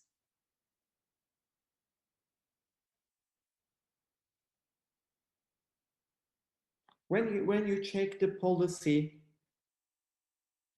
what makes it strong?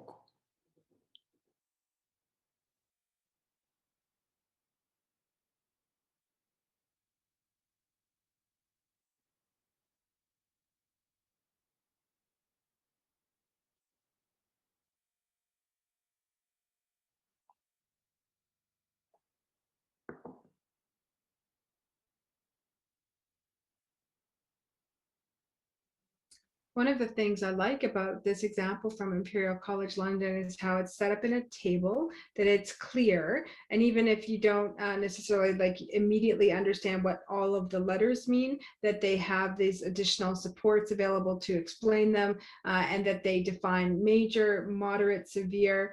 And so even if you happen to come from a different school where they have different definitions, this school has outlined it clearly for what it means to them, so they can create a common understanding at their own school.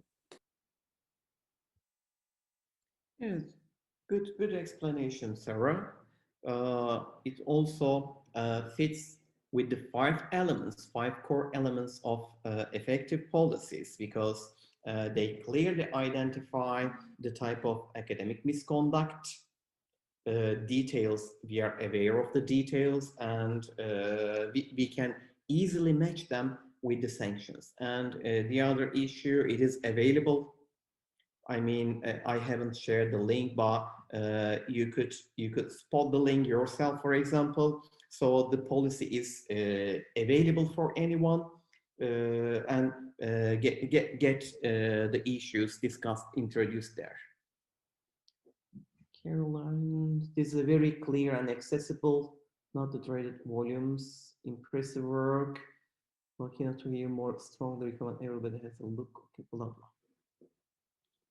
Özgür, maybe if we have time today, after checking the samples in the forthcoming slides, maybe you can introduce your tool very briefly to your friends here. Sarah, what do you think about it? Sure, I'll be happy Yeah, to. If the that time would be great, permits. actually. I've seen it and I would love to see it again. Okay. Shall we move forward to the other example? Yeah. Okay, this is the example Özgür previously mentioned. This time it is coming from a K-12 school, the Howard County Public School System. And here why I took the screenshot of this page, because you see the responsibilities of different people here. What are the responsibilities of students? What are the responsibilities of staff? And what are the responsibilities of parent and community? Because academic misconduct cannot be solely the responsibility of the students. We mentioned that, okay, all interlocutors should come together in order to institute culture of academic integrity. And here, this K-12 school clearly identifies the responsibilities. If you like, maybe we can share the link, or if you like, I can share the PDF document, or alternatively, Özgür, you can put it in the chat box, so that you can have an idea of the rest of the document.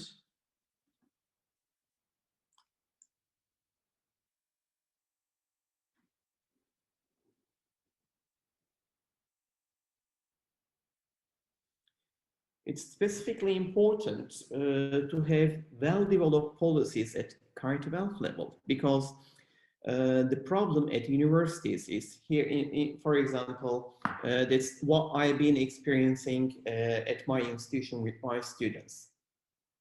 They do not have enough exposure to academic integrity, to prevention of, let's say, for example, plagiarism at high school.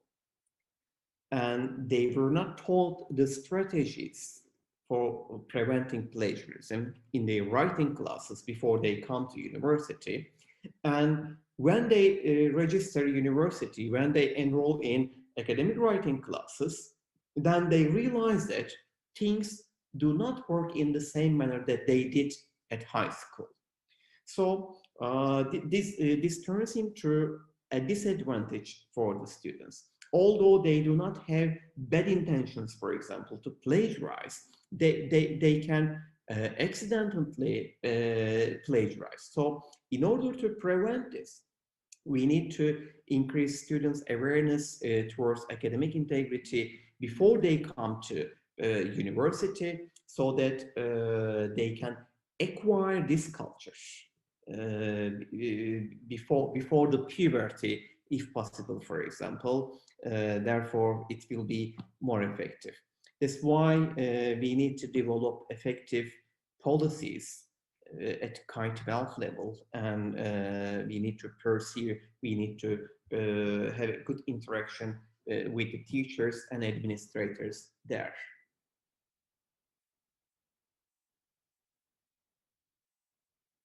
Faisal School, Zakir, where is this school, King Faisal? in United Arab Emirates,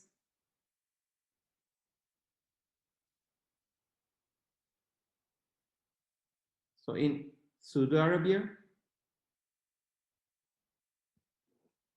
Okay, thank you for sharing this. So it is good to know that in different countries, people are giving attention to developing policies before university for school education. It is quite important to increase awareness there. Unfortunately, for now, such policies seem to be individual efforts by individual schools. I mean, for example, in Turkey, there are very few schools already developed their policies at K-12 level, but very few schools. However, in order to increase the impact, we need a policy regulating this at national level. Within this respect, if possible, for example, incorporating projects dealing with Ministry of Education.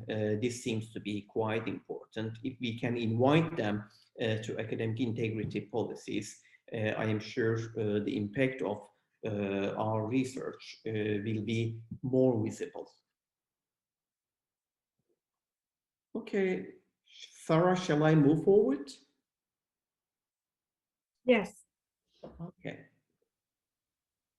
So this time we will be seeing some sample policies from Tracy's book. Here, for example, this comes from Curtin University, How to Manage Plagiarism Resource. What is your impression about this figure? Would you find it useful? I think one of the things that was we commented on earlier in the chat was some of the students had mentioned how helpful the flowcharts are, and this is exactly that kind of flowchart. Okay. So students may not visualize how the process works. So it is good to have such flowcharts in order to show them the processes very clearly. If, for example, they can recognize what the misconduct, and in case of what type of misconduct, what happens clearly, and then this brings transparency and also consistency to the procedure, which are two important elements that should be taken into consideration. Would you have any additional feedback, our students, about this flowchart?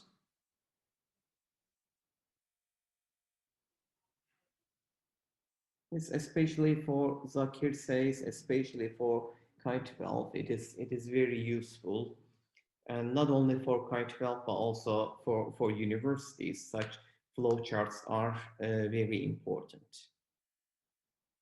Last week we had presentation about the ethical procedures at 4 different institutions at the conference, and I realized that such flowcharts are also important in order to illustrate how the process works for ethical committees, because the procedures might be complicated, since there are the involvement of several committees and subcommittees, and requirements might be different across institutions. Therefore, flowcharts should be guiding any people dealing with the process. I can include a couple of examples of flowcharts from other schools in the chat for anyone who's interested. Okay, that's perfect.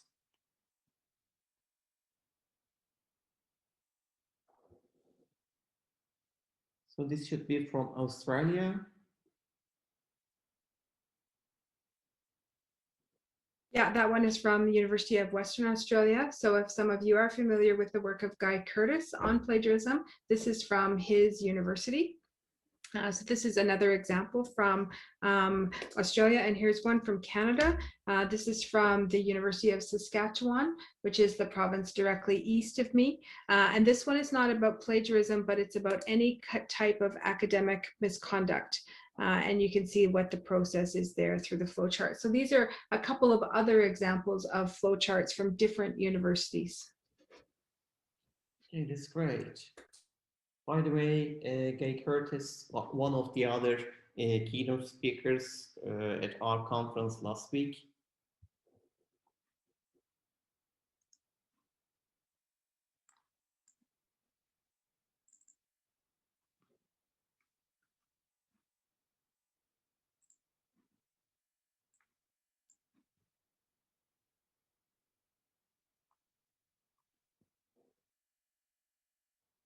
Sarah, will you have additional feedback about what you shared in the chat box, or shall we carry on?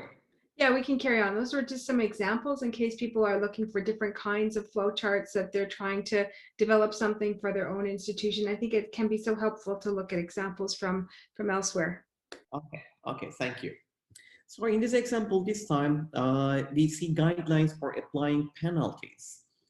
Previously, we have already seen some application of penalties. And this is another sample that you see here. We have 4 columns, and in the 4 columns, we see confirmed level 1 plagiarism, and then you see different levels indicated by different colors here. And then we see the advice on the right-hand column. What do you think about such a policy?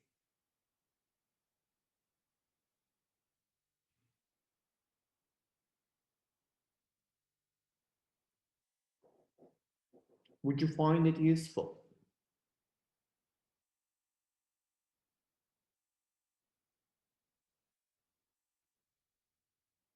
And I think since this one is really colorful, and I think since then they've updated it. And it looks like they have, it's actually not as easy to understand anymore. This one is that you show on this chart is very easy to understand. So for example, we can understand that, okay, expulsion from the university, what causes this, this is quite important. So it makes it easy for the students, is what Caroline says. It's very clear but rigid. That's not automatically a bad thing, just something to consider. Okay.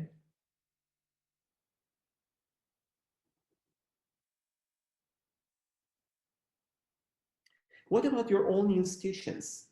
Do you have such flow charts, for example, regulating different sanctions and different levels of plagiarism? For example, at my institution, we don't have such a chart. Indeed, when I talked to our rector about regulating the sanctions, he told me that we already have the sanctions. They are clear, and I told him that they are not clear exactly, because different lectures may have different perceptions and different regulations. We don't have any standardized procedure which does not change from lecture to lecture. So we will need some center regulating this, and also we will need some committees for every school involved in the university dealing with the issues there. Otherwise, as lecturers, we will be dealing with them, and the procedure that we follow is not the same. No consistency among lectures. So I guess this is very important. Otherwise, the sanctions may not mean a lot to the students. What you're describing, Salim, I think is so interesting, because you've commented on the level of autonomy that you have as an individual instructor to deal with a case of academic misconduct when it happens. And what, at our university, for example, the responsibility of the instructor is to report it, but not to address it. All of the misconducts are investigated and followed up with an associate dean. And so that all of the penalties are applied by associate deans. And this is to ensure the consistency of the application of penalties, because we might have some professors who are very lenient and very kind, and others who are very severe and focused on punishment. And the idea is that when an associate dean applies the sanctions, that there's consistency for the students, and they can also track those cases a little bit better. And then they can say, okay, in this many cases, there was a reduction in the grade. In this many cases, there was a reduction in the course grade, for example, the number of suspensions. And so they can keep better records. So this idea of who can apply a penalty, I think is fascinating, because I think it's so different in different universities. I'd be interested to hear from the students what happens at their schools. Yeah, this is quite important, Sarah. It shows the importance of having policies, institutional policies, and the approach of the institutional policy. For example, we don't have a very well-developed institutional policy, and our policy seems to be reactive. And to tell the truth, many of the lecturers do not pay attention to plagiarism in undergraduate students' assignments. Indeed, when we check the graduate school, regulations of the graduate school, detection of the plagiarism is the concern only for thesis. However, students will be submitting several assignments, but their assignments, most of the time, are not checked against plagiarism, or they are not carefully guided for the promotion of academic integrity. So this is clearly related to the institutional policy, approach of the institutional policy. Okay, what about our students? What do they say in the chat box? No such charts. No chart.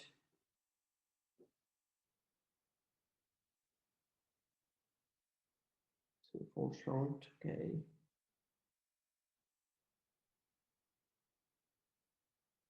Okay, Akbar says, Sarah, very interesting something. What is this?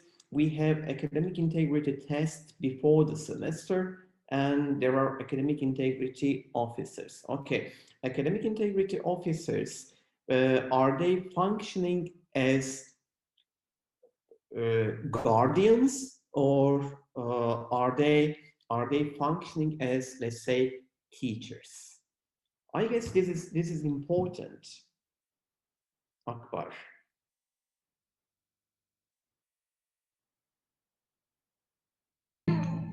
Yes, I mean, not on, I guess, guarded, I think, because there are academic integrity, education, and also the responsibles to, how to say, to decide a module that will be spread to the universities, university library, and others.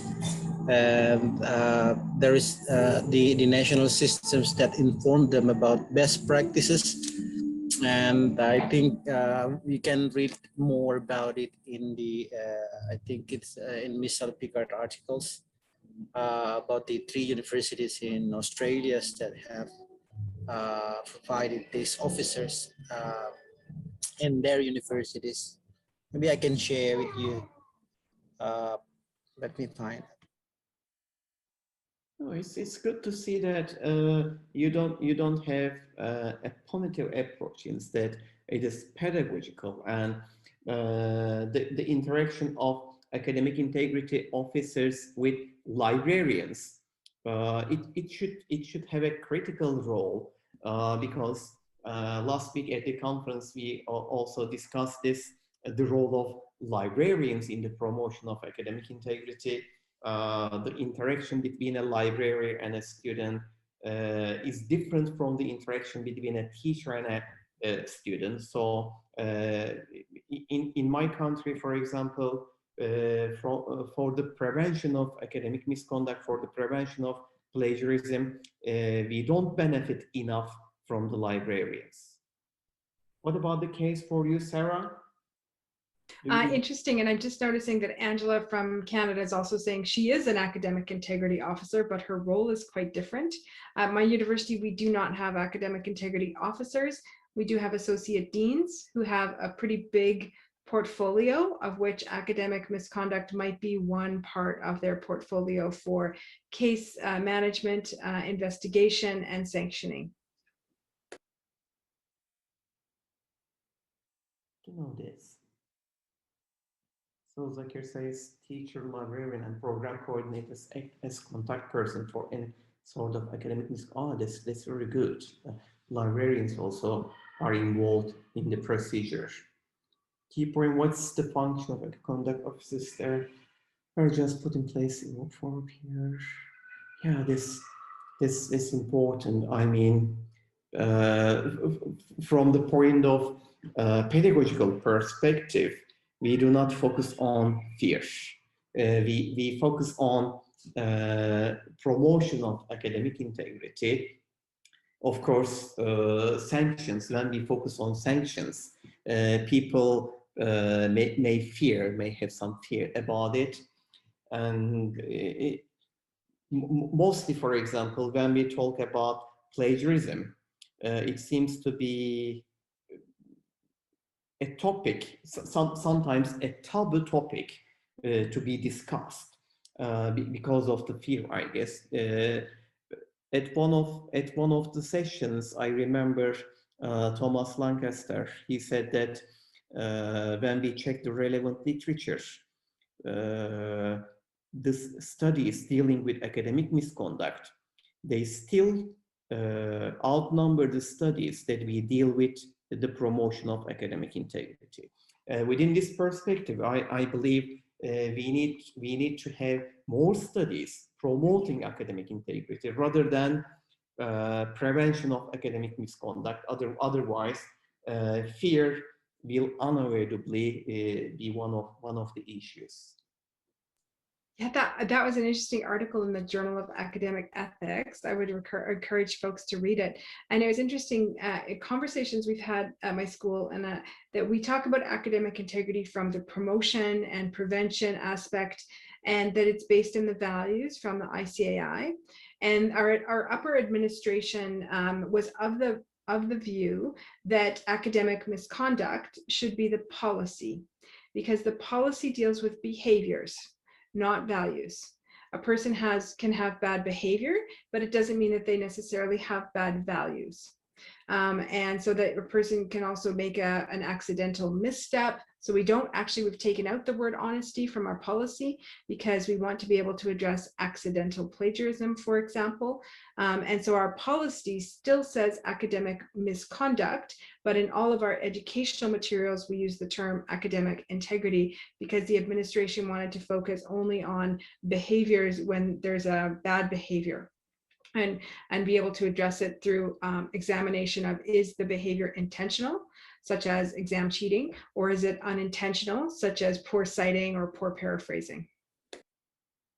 It is quite important to discriminate accidental plagiarism or accidental misconduct from intentional one, especially when we talk about, if you are talking about university students, for example, first-year university students who are writing for the very first time an academic paper. There might be some issues related to citations. So any infringement by such a student, of course, it is important, but at this early stage, it is important to show them what is wrong and what is right. Here, some people, for example, consider patch writing, although patch writing is a type of academic misconduct, a type of plagiarism. Some people consider patch writing as a step towards writing properly.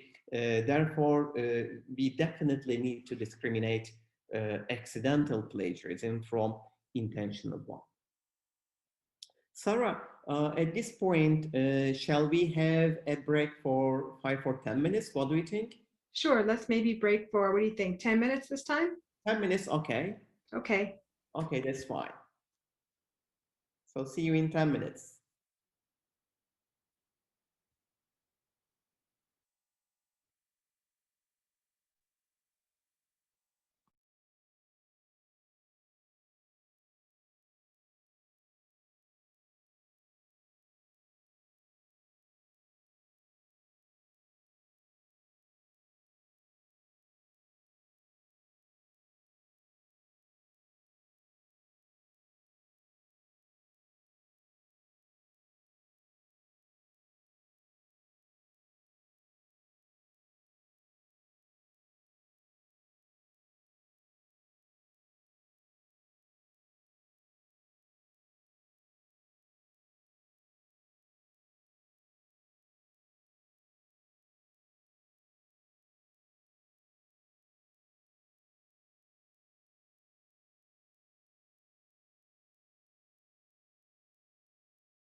Selim, I should tell the students when they come back that I should leave in approximately 30 minutes so I can go and chair the PhD oral exam.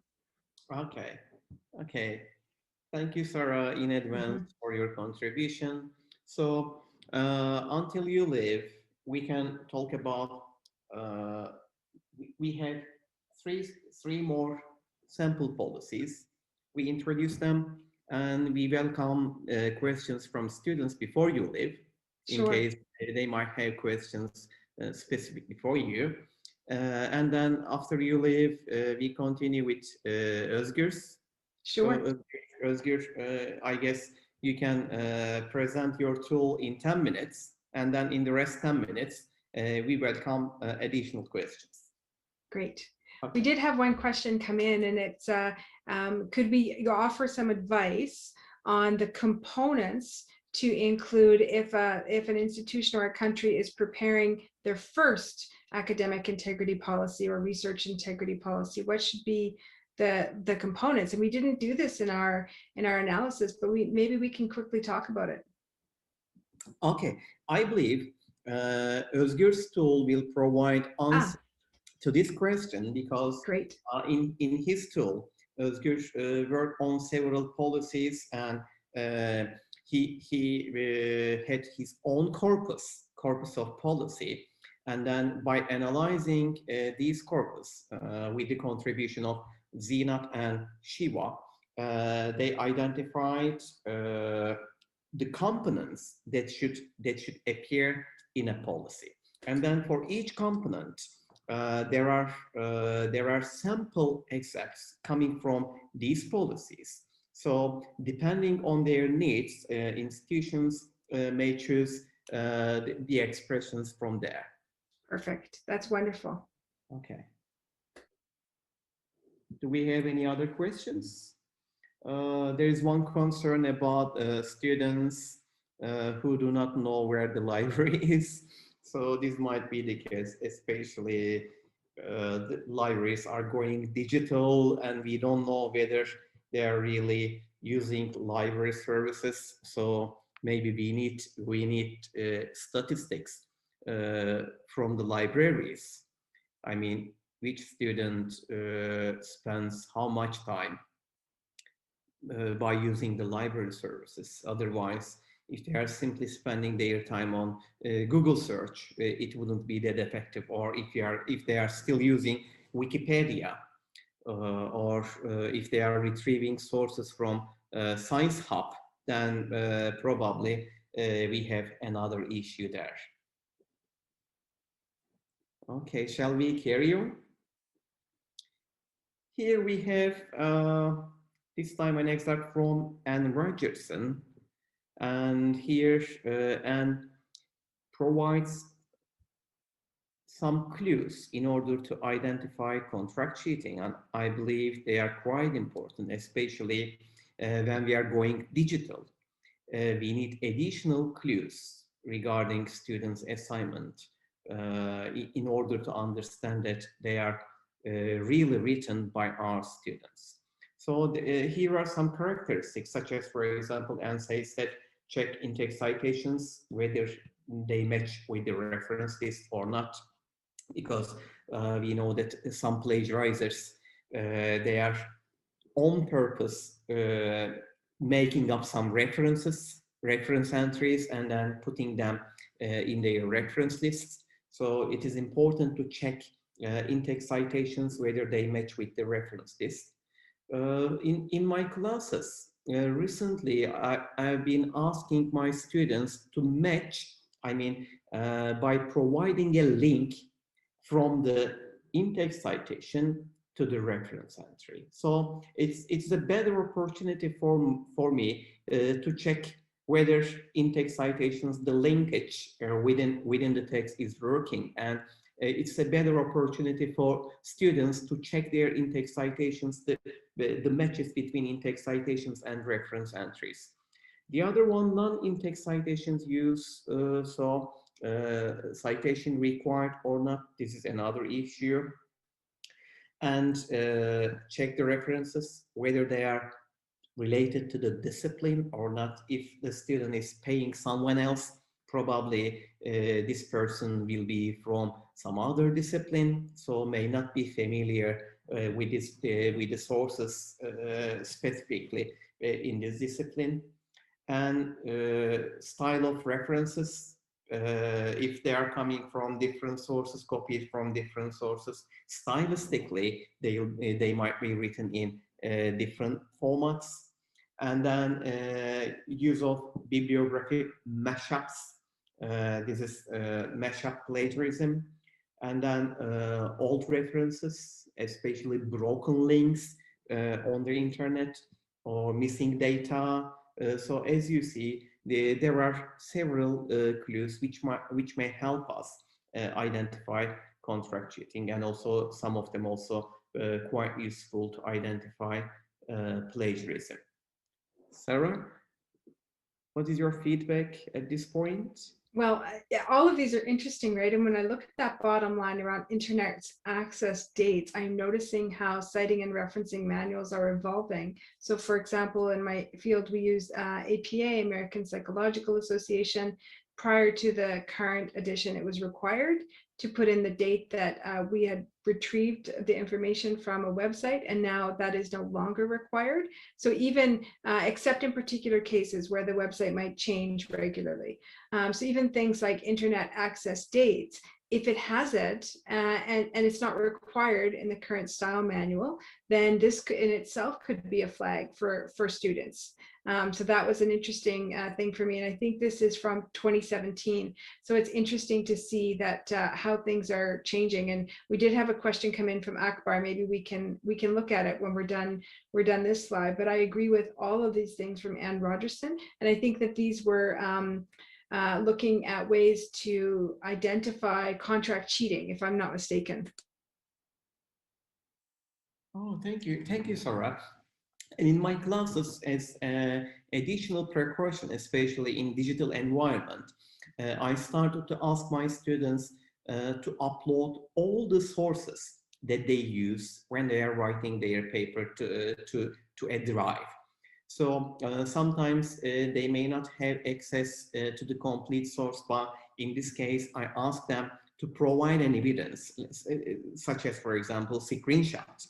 So I'd like to guarantee that these students have access to the sources. So it both prevents a step in the prevention of contract cheating and also plagiarism. And also, I believe that encouraging students to follow process writing and then collecting the earlier drafts of the assignment, it also helps in the prevention of contract cheating and plagiarism, because students can see matches, for example, in their similarity reports, or if you're asking for a student to submit the assignment, you will be collecting drafts, and which wouldn't be the case for an essay mill, for example, would provide. So essay mills will be providing the final copy of the paper.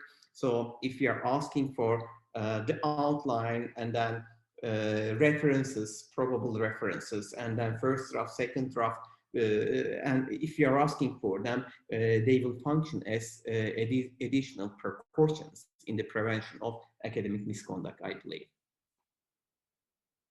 Shall we move forward, Sarah? Yeah, sure. We had a question in the chat, though, that was interesting. And Akbar's asked what will be, after contract cheating in terms of the direction of academic integrity policy. We've had some of the students weigh in, but I wonder what your thoughts might be on this, Salim. Are you asking me? Yeah, sure. I think it could be an interesting point to discuss. The students have discussed it, and I didn't want to give my opinion too early because I thought it would be interesting to see what the students had to say first. Okay, question. Is it somewhere early? It is from Akbar at maybe 6 minutes ago. Okay, let me check. Just a second.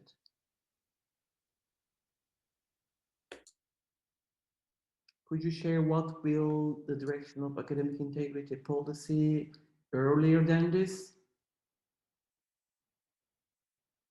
Iris? It would be, yeah, could you share what will be the direction of academic integrity policy? And then in the line directly after, he says, what will be after contract cheating? So the policy, the recent policies, many of them, I guess, do not cover contract cheating. And today in the morning, we had a session with Michael Draper from UK, who is dealing with legislation.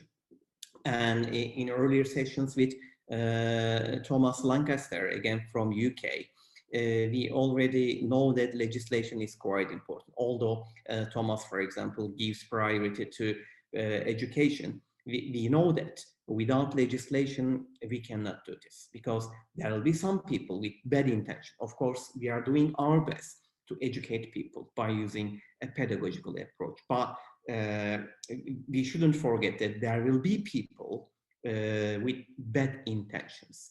So in Turkey, for example, in terms of legislation, unfortunately, we are not supported by the legacy. So we need to push governments to take actions to take necessary actions for legislation as well. We know that I think it was 6 months or something ago, they managed to do it in Australia regarding contract cheating. It appears in their legislation, so they are supported by this. What about Canada? In our national policy analysis, we found only 2 universities so far that mention contract cheating. So one was the policy analysis that I showed you earlier from MacEwan University, and the other was Ryerson University, which is near Toronto. And then I think we had one college in Ontario as well that mentioned contract cheating. So we're behind with contract cheating. So far, I would say we deal with still traditional forms of academic misconduct in our policies, things such as plagiarism, exam cheating. We do some of them also talk about impersonation for exams, those kinds of things. But I think we need to catch up with contract cheating. And in the following policy revision, some of the students have commented, and I agree with them, that the next wave, if you will, to address will be artificial intelligence. And the notion of artificial intelligence can write the paper for you. And I think we're starting to see some indications of this in the contract cheating world, where you're not hiring a person, but that you can just have the artificial intelligence to do the paper for you. And a few people have written, so Jamie Carmichael said she's wrote a paper on this very thing. But I think this is something, I don't know of any university in Canada that has included artificial intelligence in our academic integrity policies. So it's another issue that we need to take into consideration. Of course, we will be benefiting from technological tools. But here, what about the use of, for example, paraphrasing tools? Shall we ban them, or at least tell our students that they are not allowed to use paraphrasing tools? Or when it comes to translation, for example, shall we allow our students to Google Translate if they are reading from other languages? And regarding artificial intelligence, we won't know what will happen next year. So it's quite a fast developing field, which is important. In Turkey, in terms of legislation, there is no place in law considering contract cheating. However, it was again 3 or 4 months ago, Council of Higher Education announced that they recognize all essay mills as illegal companies, and those. Wow. So, but it was a recognition, an announcement by Council of Higher Education. The issue, okay, they announced it illegal. However, what about legislation? I mean, if we go to the court, what happens? So now we need some support from the government to take action regarding this. Yeah, it's fascinating, and I agree with you that like kind of like our policies, right? It's you know, it's the policies can exist, but without a way to implement them and the structures to implement them, the policies become meaningless. It's the same with laws. If there's no mechanisms to prosecute the companies, then the laws themselves are just exist only on paper or digital in a digital format. So true. Yeah. Okay, shall we move forward? Because Sure, we let's do have that. very, Mhm. very limited time, and we have 2 more samples to speak here. And I believe the 4 assignments less likely to be outsorted. These characteristics are quite important recently in the digital environment, because we are asking our students to hand in assignments remotely. So we do not meet our students for tutorial sessions. Then if we are delivering the same assignments that we delivered in face-to-face instruction, probably there will be something wrong. So we need to change our assessment policies. And here there are 4 issues. What are they? Reflections on practicum, oral presentations, individualized and completed in class. To my experience, completed in class assignments may not work all the time, especially for postgraduate students. However, for undergraduates, this could be a very limited control activity in the classroom. Individualization, this is very important. I mean, when we ask our students to choose the topic, then it will automatically become an individualized assignment. And if we are following, as I said previously, process approach, then the student will be bringing his or her individual power to the assignment. And here I have several students, several of my PhD students. I ask them for the courses that they are taking, I ask them to work on a research project throughout the term. And when it comes to the end of the semester, they submit a report. In addition, I also invite them for oral presentations, and they will be presenting their research to me and also to their peers. So it is also another good opportunity to question students for their achievement, and also to acknowledge their contribution in another way. And the 4th one, reflection, also delivering reflection assignments and understanding how they processed in between, for example, different drafts. This is another important issue. What do you think, Sarah?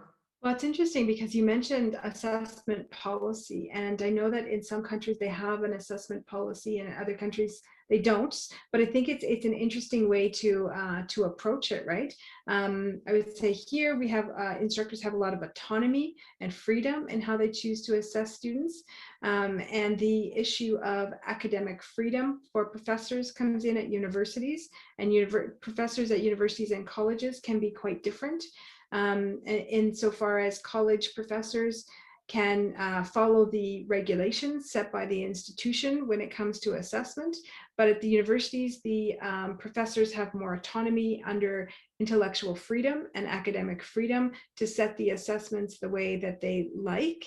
And as a result, we have some professors who continue to use the same assignments for 20 years because there is no mechanism that forces them to change.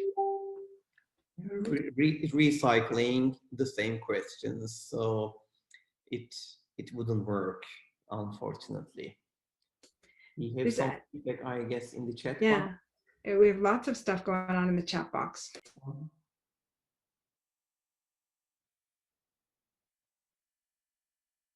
Very good points. Oh, I'm going to save the chat box and then share it with you. And if the students, we can share it, because there's quite a lot interesting topics that we do not catch during the presentation. So it is worth to read them carefully after the session, hopefully. I think so. Yeah. Should we go on to our last slide? Okay, this is the last slide. And here, designing assessments to develop academic skills, promoting good academic practice, and limiting students' use of purchased or repurposed materials. So again, this is illustrating very well, and this is what we need probably in the digital environment in terms of assessment design. First of all, we need to check our learning outcomes, and we need to identify that the assignment that we are delivering fits with our learning outcome. Sometimes we realize that the lecturer delivers an assignment, however, it has very little contribution to the learning outcome. Then students, of course, would not find it useful in terms of their academic progress. Okay, Sarah, we have very few minutes for you before you leave.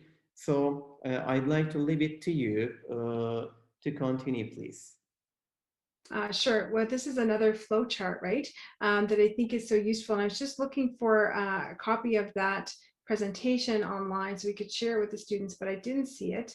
But one of the things I like here is how they've started with the learning outcomes under design considerations. So they've started from the point of learning and not from the perspective of starting from punishment for doing the wrong thing.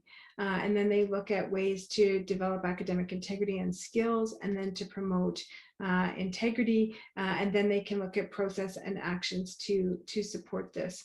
So one of the considerations to think about, as we're building policy and revising policy, is the commitment to start with student learning and support student learning first as the philosophical starting point for developing our policies. And there was actually one other book I wanted to share before I go, because it's been so helpful to me in the policy analysis work I've done. It's an old book, but so worth it. And it's not on academic integrity policy generally, but it's on education policy by an author in the UK called Jenny Ozga. And Ozga's work, she talks about policy analysis as policy advocacy, and a way to use policy analysis to promote learning goals and development goals, and in a way to resist neoliberalism in education. So it's a fascinating book. It's a little book. I think it's out of print now. I found it on Amazon. But if you can get your hands on this book, if you're interested in policy research, it's absolutely tremendous, and I highly recommend it. So I'll leave that as a kind of my parting recommendation for a great policy book in education. Yeah, considering advocacy, Council of Europe, ETNET platform, probably you're familiar with this. They also organizing advocacy week, and if you check the ETNET webpage, you will see some other stuff there. Terrific. Thank you. Well, I should probably wrap up here and then head to the Viva, the oral exam for the PhD student who's defending their thesis today. It has just been such an honor and privilege to work with all of you this week, and so inspired to see so many students in the summer school. And thank you, Salim, for the invitation. It's been wonderful. Thank you, Sarah. You devoted your time here to this week for the summer school, and we appreciate all your contributions. Hope to see you in Turkey. We are planning to organize the summer school next year in Turkey. If we can manage to get rid of this pandemic, hopefully let's see how things are going. If things go as we plan, then maybe we can meet in Turkey next year. I look forward to it. Okay, take care, everyone. Thank you. And thank you, Salim, for closing our session today. Bye. Okay then. So we have seen our samples here. You will see the references here. If you need any of the sources, I can check and send the sources to you. Now I'd like to stop here and leave the stage to Özgür. Özgür, could you please in 10 minutes briefly mention about your tool, and then we can welcome the questions. Okay. I believe the tool will provide some information to the other students. I mean, how to design their research, contributing to academic integrity. Okay, I'll quickly mention our methodology first, and then show you the working version of the tool. By the way, I'm happy to present this tool to 34 people, because I presented this tool on the conference last week. There were only 5 or 7 people, you remember, Hoca? The reason for this was that there was a parallel session, Serah session, so everybody was there, and no one was in our room. So please keep in mind that in upcoming conferences, don't accept a slot if there's a parallel session of Serah. Be sure no one will be in your session. Everybody will go Serah session. So I'm happy that there are 34 people now listening to this session. So I'll share my screen, and this one. I'll quickly mention our methodology. Our ultimate aim is to create a culture of academic integrity at institutions, and academic integrity policies are really a key to create a culture of academic integrity. And this is a very, writing an academic integrity policy is a very difficult process. Zakir stated that he wrote an academic integrity policy of a K-12 school, and he probably knows how difficult is this process. So we wanted to develop a tool that will help K-12 school teachers to develop their own academic integrity policy. I'll just skip these parts. So as a starting point, we created a corpus. We collected 79 policies from all over the world and created a corpus. Then we conduct the content analysis on these policies using the MaxQDO software. In the first step, we identified 39 main teams and 151 sub-teams. And then we formed a focus group with Salim Hoca, me, Shiva, and Zinat. You already met them in this school. And we, using the Delphi technique in 2 rounds, we identified the sections of an academic integrity policy first. And then I conducted a secondary thematic analysis. We already had the predetermined themes, and I analyzed each theme, and we wanted to figure out how these themes are written. And then we wrote instructions for teachers on how to write each theme. And then based on our findings, we created our tool, and I'll show you the tool right now.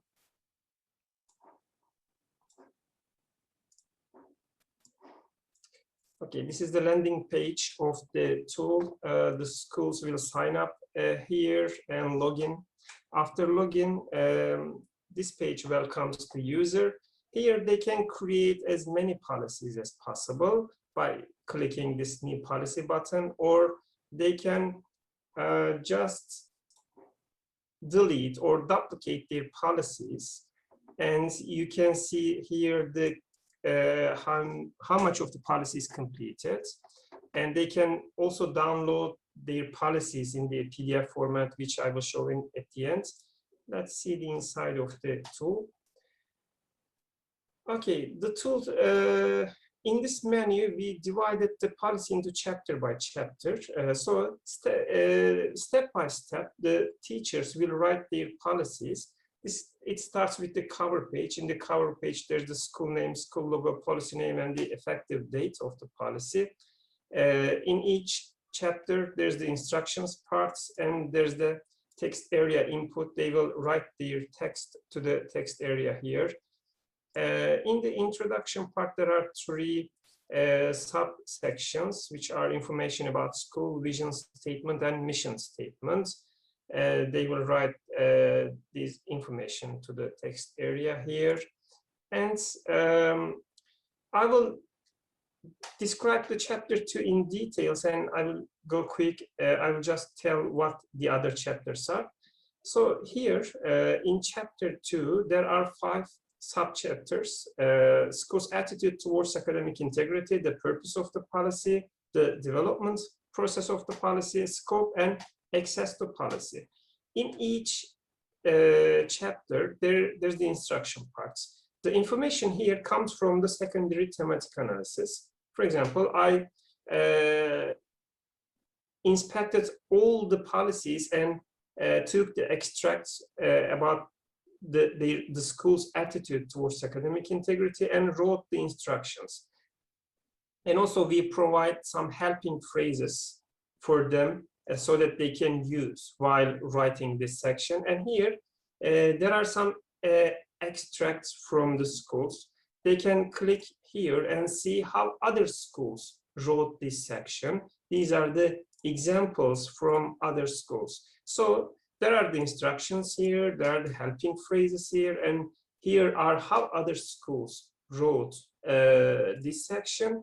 And based on all this information, they will come here and write their attitude towards academic integrity. And so they will go step by step and write their policy easily. We put some check boxes under each input. So if they click the box here, and if they benefit from this source, and if they want to use this source, they just click here, and this reference is automatically added to Works Consulted section at the end. Okay, this is the chapter 2. In chapter 3, there are the definitions. We provided some sample definitions for them. They can either use these definitions or add their new definition or delete the definitions here. They can click the trash button, click the trash button here, and they delete these definitions, or they can add a new one here. And chapter 4 is related to the academic integrity education. We have talked this week about the policies, especially in this course. They are detective, reactive, and proactive. So chapter 4 reflects the proactive nature of academic integrity policies. In this part, the schools will mention how academic integrity education is important in their context, or what are the anticipated outcomes or this education, what's the scope of education, what activities they are going to do to raise awareness on academic integrity. They are going to write here. In chapter 5, they are going to form a council at their school. They will write an introduction here about the council based on the information here. And here they will write who's responsible, the responsible persons in the council. And here, next chapter is the responsibilities, roles and responsibilities. In a K-12 school, we identified 5 responsible stakeholders: administrators, teachers, students, parents, and librarians. And again, when they click here, they can see the responsibilities of, for example, administrators, and you can see from which school's policy we took these responsibilities. Again, they can click here and add this reference to the Works Consulted section. Chapter 7 is related to procedure for investigating suspected cases. Here we have 2 subchapters: case reporting protocol and investigation protocol. In this chapter, they're going to identify 2 protocols on how they are going to report the cases, and after reporting, how they are going to investigate the reported cases. Chapter 7 is related to the violations and sanctions. These violations are all we could find in the academic integrity policies in our corpus. When they click on each violation, they will see example situations, you can see, and they will also see from which school's policy these example situations are taken. They can either delete the whole violation by clicking the trash button, or they can just delete the example situation here, or they can add new example situations or new violation types here. So the aim of this part is that schools will draw a framework here which violations can occur in their settings. And then there comes the sanctions. These are the sanctions that are present in the academic integrity policies here. The aim of this part is that they're going to again draw a framework of which sanctions will be imposed.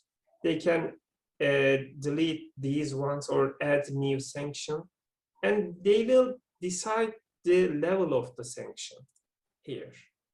And after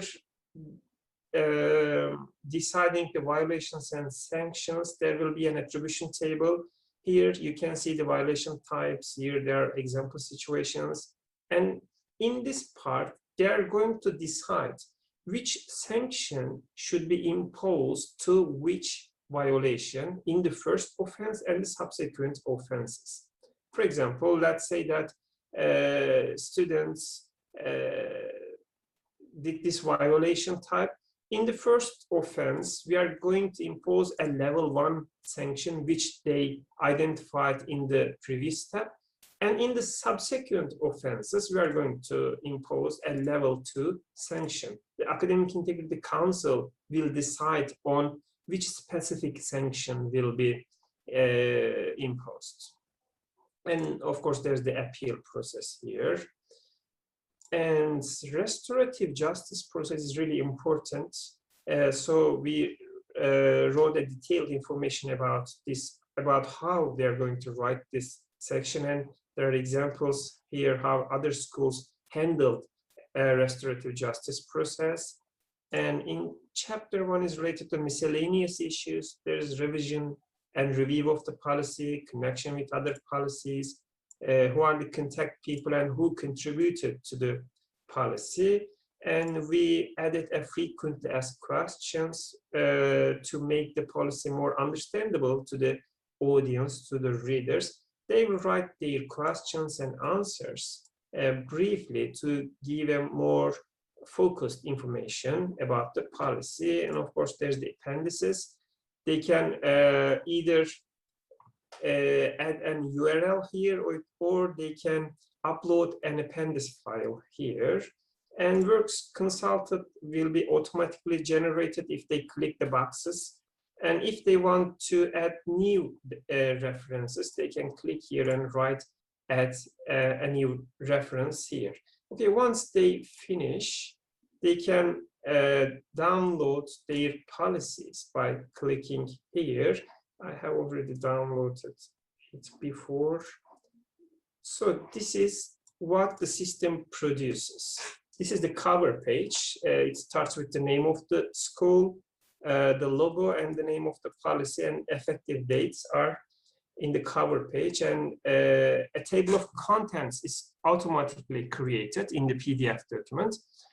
And it starts with the introduction parts. So this area is the comes from the text area that the users write. And as you can see, the tool creates a PDF file in a nice, fancy way. You can see the council. We present council in a table, the roles and responsibilities of all stakeholders, are presented in bullet points here. And investigation procedure, violations and sanctions. Here, first we present in the table form the level of the violations, and then the violation sanction attribution table is presented like this in the PDF format. So when when people look at this table, they can clearly see which situation, in which situation, which sanction level can be imposed. It can be clearly seen in this table. And restorative justice process, miscellaneous issues, and frequently asked questions. And appendices, they can, when they upload an appendix here, the system creates a QR code here, and the appendices can be downloaded using the QR codes or by clicking the URLs here. And works consulted section at the end. So basically, this is the tool we created. This is still the draft version. We are still developing it. We are going to get feedback of some academic integrity experts and some teachers, and then we are going to try to finalize the tool. So I'll be happy to hear your comments and feedback about the tool and how we can improve the tool. Thank you. Oh, thank you, Özgür. Indeed, I read the comments in the chat box, and all people are quite happy for this user-friendly tool. So it will be a good opportunity for schools to develop policies. Otherwise, it's quite a challenging and discouraging procedure to ask people to write the policy, especially for school teachers. It becomes more difficult. So I believe it will be so helpful for the promotion of academic integrity. Okay, Loretta, who is Loretta? I cannot recall her. I'm here. Hi, Loretta. Hi again. How are you doing? Fine. So good to see you here.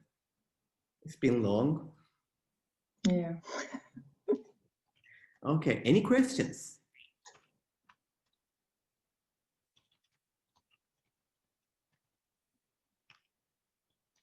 Yeah, I have one question.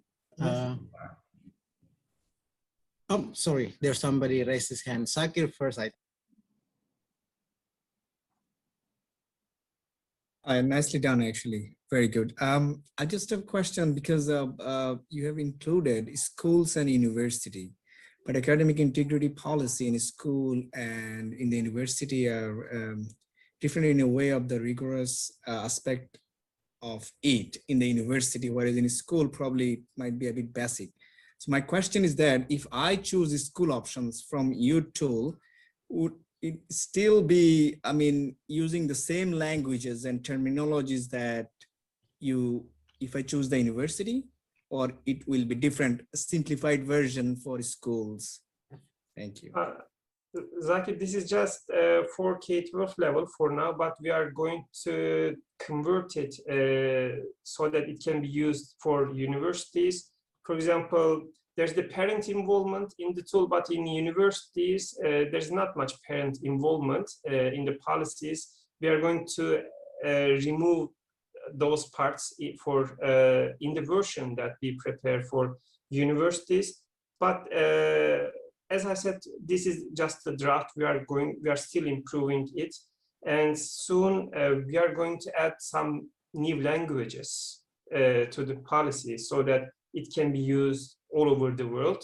We are planning to add maybe Spanish version and Turkish version. It's not ready yet. It just supports English for now. We are planning to add some more new languages soon. The university version is still not ready yet. Okay, thank you for the clarification, Özgür. It is exactly 5 p.m. here in Turkey, 4 p.m. in Central Europe. So it means that officially we came to the end of our summer school, came to the end of session 10.